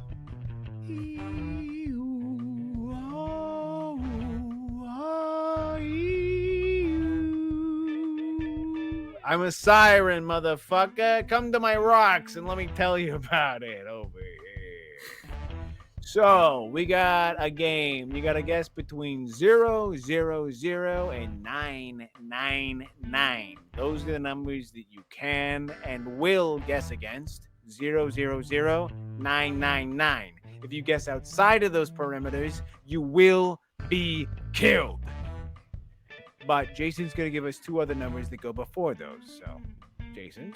It's real simple. The MPAA certificate rating is a rating that's given to every film when a rating is given to the movie, whether it be rated R, rated PG-13, whatever. That doesn't matter. I'm going to give you the first 2 digits. Those are inconsequential. This week it is 3-5. All you have to do is tell me a number between 0, 0, 0 and 9, 9, 9. Ben, please tell me the MPAA certificate rating number for this week. 14. 35014 is incorrect. It is higher than that. Steve. He said, which makes me think that he's going to say much higher than that. So I'm going to go with 8, 8, 8.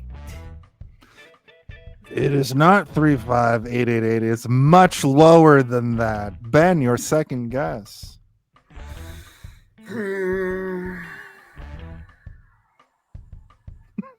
So 9. I'm sticking with the last 2 digits. 98.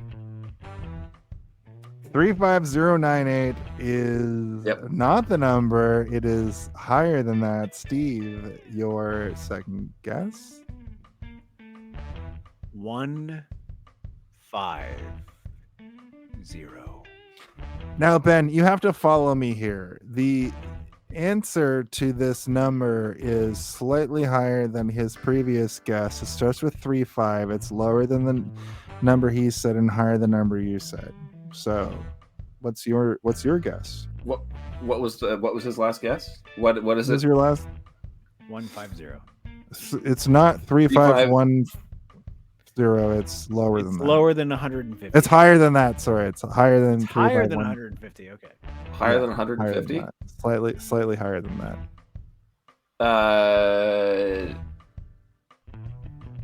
216. Steve, for your final guess, it's lower than that. 1, 7, 7. Ben, slightly higher than that. Wait. 193. Okay, so here's what happens. Here's what happens now. Since neither of you got it correct, I'm going to allow you to both cash in and find out if you are able to have another guess.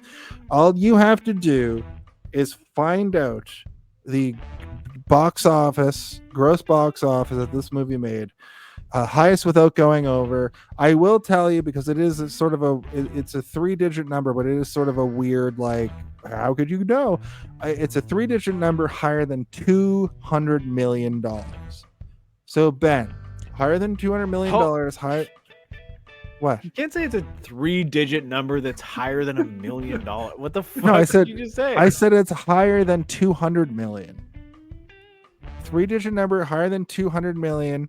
Highest without going over gets. Okay. So it's another it's guess. within the Okay. millions. Yes. All right. So it's a 6-digit number. You ding dong. No, I'm talking about. Well, it is a 6-digit number. Yes, you're right. You're right. I'm a dummy. I'm an idiot. I'm a dummy. So you want like a 100 million? Well, that'd be 51 right. Yeah. That's So it's a It's higher than three-digit in it's the higher than millions, but it's not 200 in the million. billions. Yeah. So that's a 9-digit Higher- number then. Yes, exactly. It's higher than. Sorry, I got confused. It's higher than 200 million. I also fucked it up. Yeah. Okay. All right. Guess with it. Thank Thank going God over. Ben's here to clean at least they call him the custodian. He's like, you guys don't even know how Christ. numbers work. This is why it's good. Oh, here's Tim. Here's Tim to tell you all about it. Best game. All right. All right. Who's going first? We only have to guess the three. Tim- I guess it's Ben. I'm gonna say 350 million. Okay, Steve. I'm gonna say. Did you tell us the budget or did you not tell us the budget? I can't remember. No, it's over $200 million. It's over $200 million. Yeah, highest without going over gets it. And you said 300? Yeah. 350. 350. Okay. Is that close or far? I'm not going to tell you. I have no idea. All right. Well, I mean, I could pull the old prices right. All right. You could. That would be absolutely fine. I'll go 220. Well, Ben, you went over. Steve, you get one more guess. Oh. I don't remember what the other things we guessed was. You said what? So 3.5. You said 193. And I was Was- over or under? Well, I can't tell you that, but that was your last guess. You can't tell me that? Okay. This is an interesting game, guys. Yeah, it really relies on you 195? remembering things. Yeah. No, sorry. I feel like we need like 12 other people to like navigate this game where Jason is just like, you guys aren't knowing what you're doing over here. You have to turn the music way up.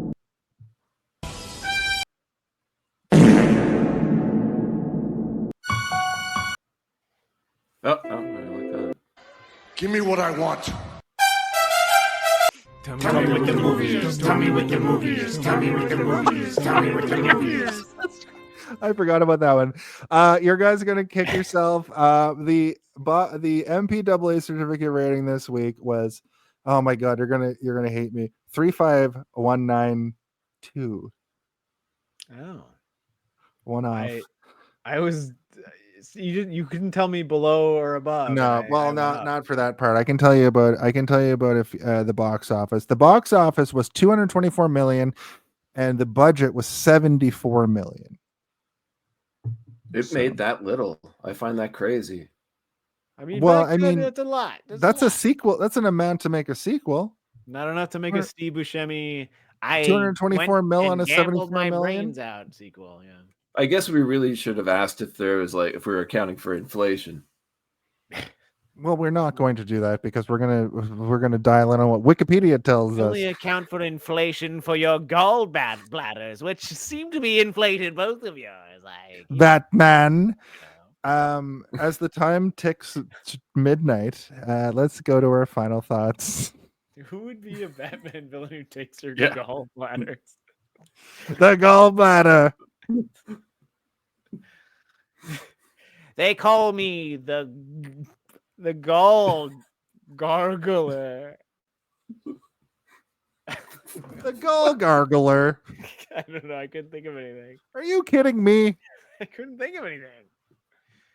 The gargler. The gargoyle. He's like a gargoyle. Gargoyle. Fantastic. He comes and takes a gall in the night. All right, Jason, what's going on? Where'd you go? Yeah. It's time for our final thoughts.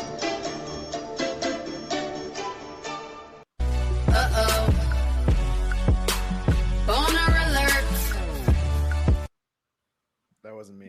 My hands are up here. Yeah, I did that. Hello, Ben. You are the guest on this episode. I have to ask you about your final thoughts. And if you would like to give it a rating, you can do that if you want to give it a rating that's out of 5 or out of 10 or a thumbs up like Ebert or a thumbs down like Siskel. Now is the time for you to have the floor. Guest. What can you really say about this movie other than it is just a blast? It is way too much fun. We don't get movies like this anymore, really. If we do, like very few and far between. I think you could only really compare it to some of the later Fast and Furious movies. It is a joy, and I loved revisiting it. As I say, I do multiple times a year. You never see a cast this stacked where everyone's having so much fun and given, for the most part, equal times to shine. To a detriment to the story, for sure.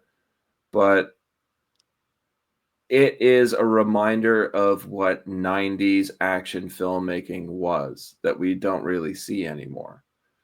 It is Nick Cage being Nick Cage. It's exactly what we want. Malkovich completely catches me off guard. Steve Buscemi shines. Everybody is great in this movie. And it's one of those films that you don't just watch, you want to talk about it while you're watching it. So it's not a movie to watch alone so much as it's a movie you want to watch with friends, or at least chat with friends afterwards. A high recommend for me. I'm so happy this movie exists. This was a great year for Nicolas Cage because we got this and Face Off, which I would recommend doing a double feature of. But how do you rate this movie? Because it's far from perfect. This is really enjoyable. So I don't know if I were to give it like a ranking on a scale of 1 to 10, it would be a strong 6.5. You can't give it any less than that. Giving it more is a little too gracious. It's pretty cringy at times. It doesn't really hold up to today's standards, but it's a 1997 action movie. What do you expect?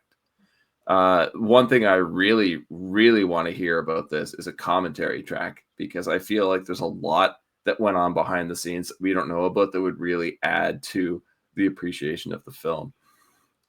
It's fun. The music is great, as we've covered. The writing is disturbingly good, as we've talked about emotional manipulation of the viewer. That should never be able to happen with a movie of this caliber. But no, 6.5. I think it's pretty strong 1997 action film. What do you guys think? I mean, sorry. I thought this was a discussion. I didn't know that Jason was making us clap.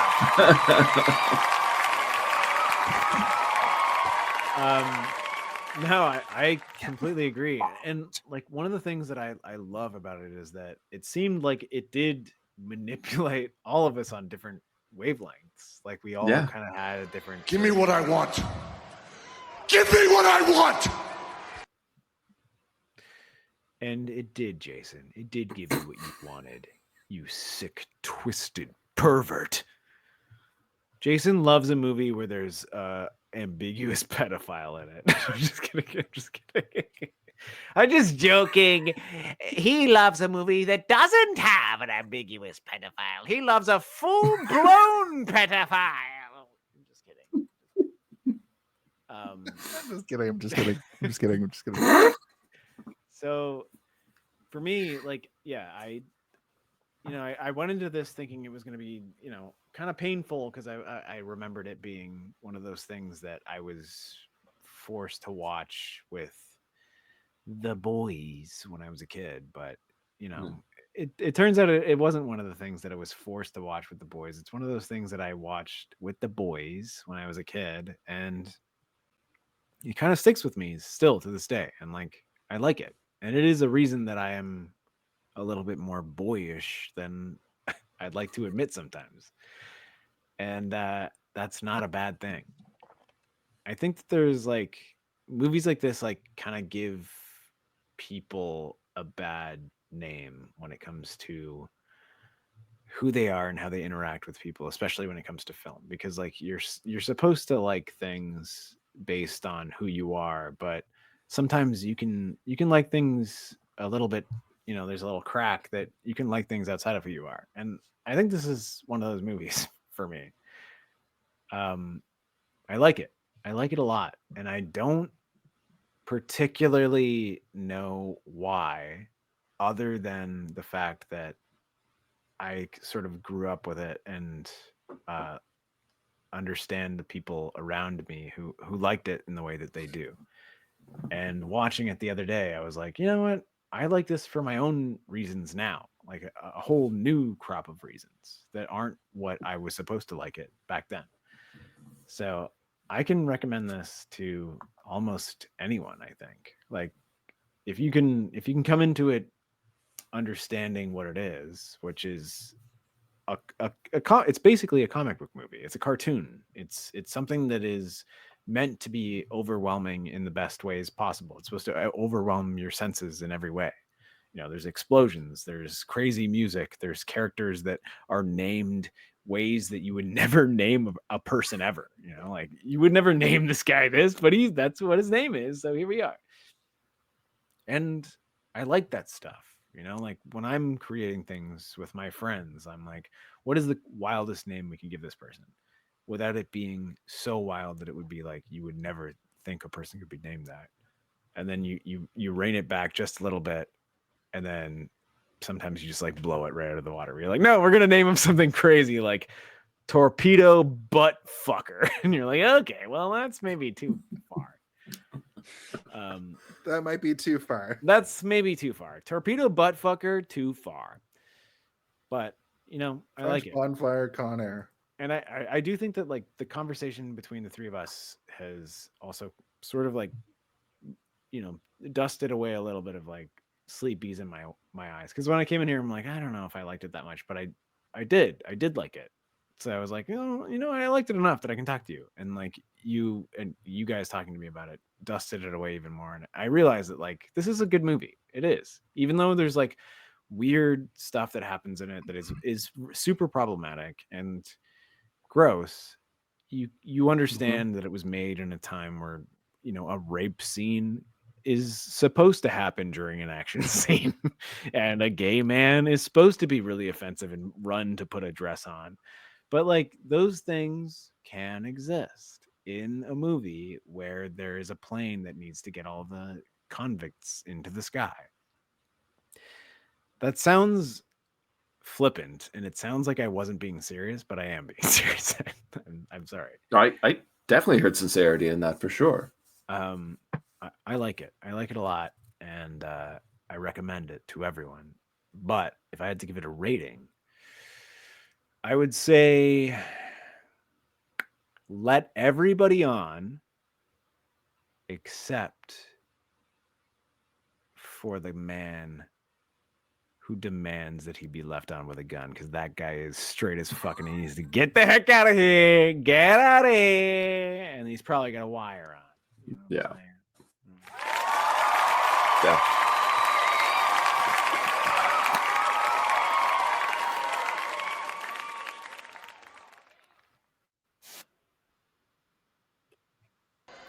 Give me what I want. Give me what I want. Fuck. The reason we do that, Ben, now is because we used to use the Undertaker, boom. But since he's a horrible Trump supporter, we switched to a great wrestler, and now it's Batista. It was a fun watch. Jerry Bruckheimer knows how to produce action films with heart. That's for sure. It is a big and loud and stupid, mostly, but it is so fun and entertaining. As mentioned, Nick Cage is so normal and reserved compared to a lot of his other roles. This is almost more a John Malkovich film. And they play excellently off each other. Solid 4 to 5.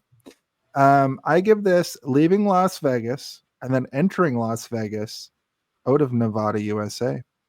Also, on top of that, I just really wanted to say about this film in particular, like, I had such a fun time watching Con Air compared to a lot of movies we cover on this show that I can't even believe that this movie exists in the way that it does. Like some of the set pieces just blew my mind away. I can't believe that it's so poignant and fun. You said it earlier, which is like, this is like a better version of Waterworld, which I Yeah. agree, I 100% agree with you on that, because I really don't like Waterworld, but I really like this movie, and they do feel like they are almost the same movie. Just like bloated action films, like as far as bloated action films go from the 90s, like in the 80s, the action movies were so much smaller scale, but then when you really have to outdo yourself over and over, this is really like peak.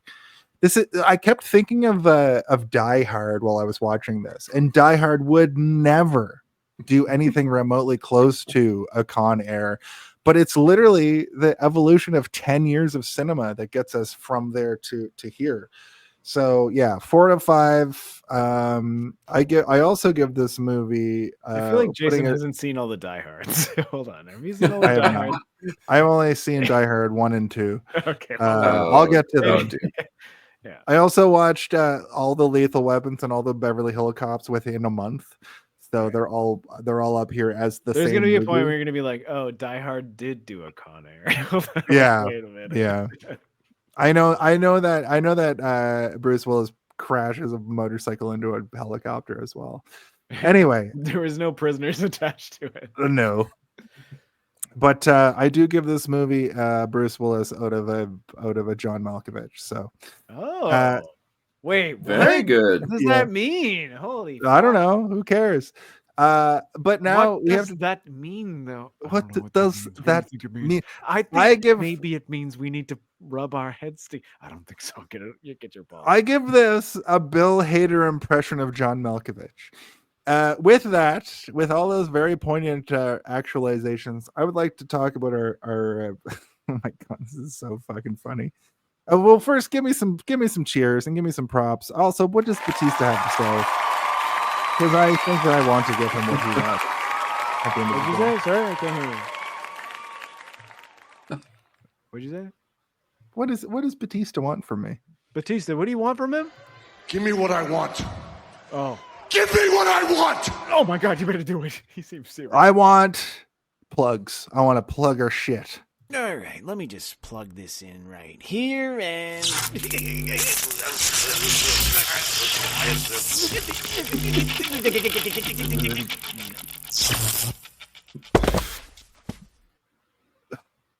That's right. This is the segment where we plug our shit. Ben, what do you have going on right now these days? Please plug it. Please tell us everything. Honestly, not a whole lot on the go right now. We recently did a Halloween episode of our podcast, the BS Bargain Bin. You'd find that on YouTube and bsbargainbin.com. Anywhere you're catching any of your podcasts, really, you can find that. We have been on a bit of a hiatus. I've been incredibly busy with working in television and film myself. So hopefully we'll get things up and rolling again. We've got a few ideas on the go, and we're really looking forward to getting that back rolling again. But we've got quite a few episodes that are honestly hilarious to listen to. So I highly recommend checking it out. But yeah, that's BS Bargain Bin for right now. Well, thank you, Ben, for coming on. You're always welcome back. I'm going to Johnny Carson you, of course, as always. Please come over and sit on the couch with us. I love you. You're one of my best friends in the world. Happy birthday. Steve, what do you have cooking up on the old Stephen Air trajectory? I have some exciting news, y'all. What are they called? Darth Theorist, the thing that I do every week.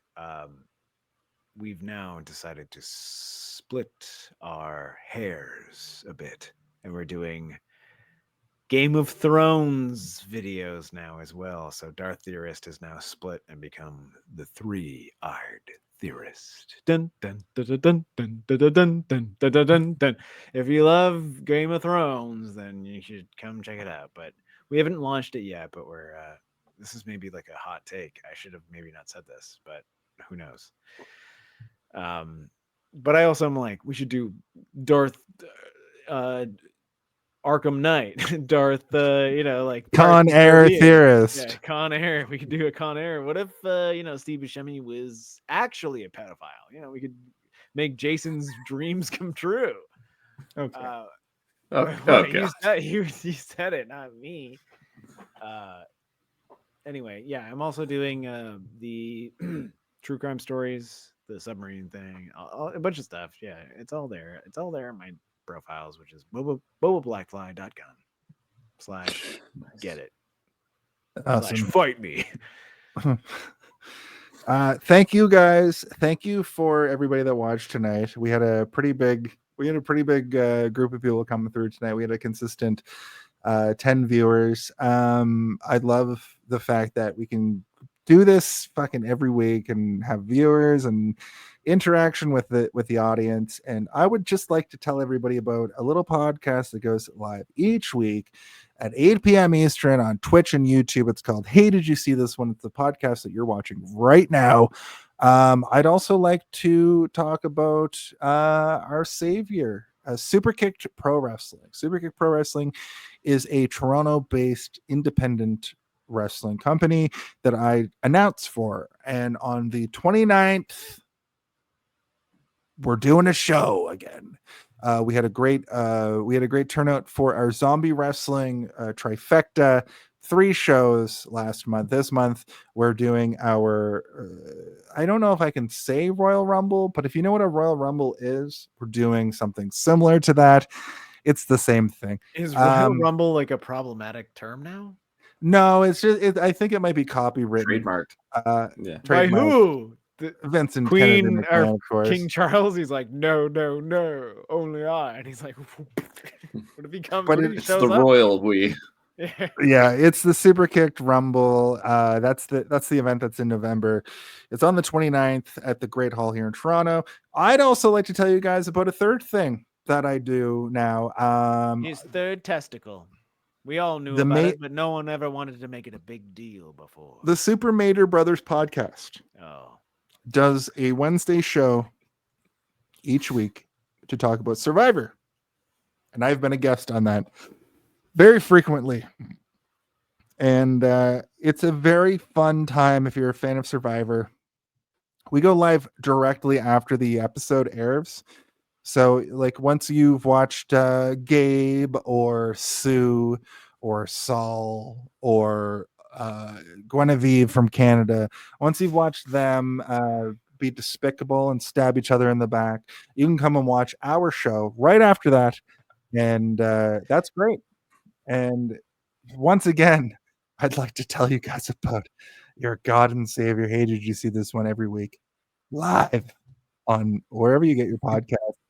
On Friday also, that's when we put up our video on demand for the episode you just watched and also the audio versions. This is going to be an exceptionally long episode, but I'm expecting everybody to come out and watch because this episode was fucking gold. This is a good episode. It's going to take you a couple weeks to get through. I know a lot of you are only on episode like 16, so someday it'll get here. But hey, did you see this one? It's the world's greatest podcast. Nobody can really take it away from us that we fucking kill it every week, like undeniably, having one guest and Steve and Jason corral that guest into greatness, I think is the best way to put it. Is the way you have to look at it. So thank you everybody tonight. Steve, as usual, I'll end it off here, but there's a little thing that we do on the show here. I think, Ben, you've been here enough times that you kind of know where I'm going with this, but there is just one question that has to be asked each and every week on this show, and Ben's going to ask you right now what it is. For Jason. For Nope. Steven. No. I'm doing it anyway. It's the old one. I haven't done this before. Wait, let him do it, Jason. You sick fuck. No, you know what? Fuck you guys. I'm going to ask you. Con Air. Have you seen this one?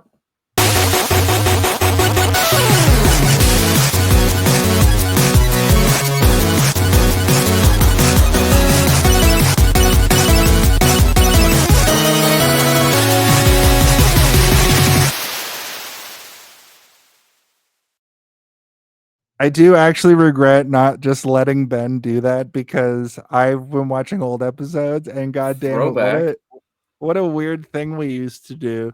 For Steven and Ben, I'm Jason. For Steven and Ben, I'm Jason. For Jason and bend over Ben and Jason spread your ass cheeks, Jason, I am Skeletor. Ben, you're up. I thought you were gonna end it there. Come on, that was pretty good. Yeah, really, you should have ended it there. With Stephen and Jason, I'm Ben. Beam up some Star Trek content with Live Long and Podcast. Tune in to X-Rated, the X-Men animated review show. Artistic interviews with graphic histories.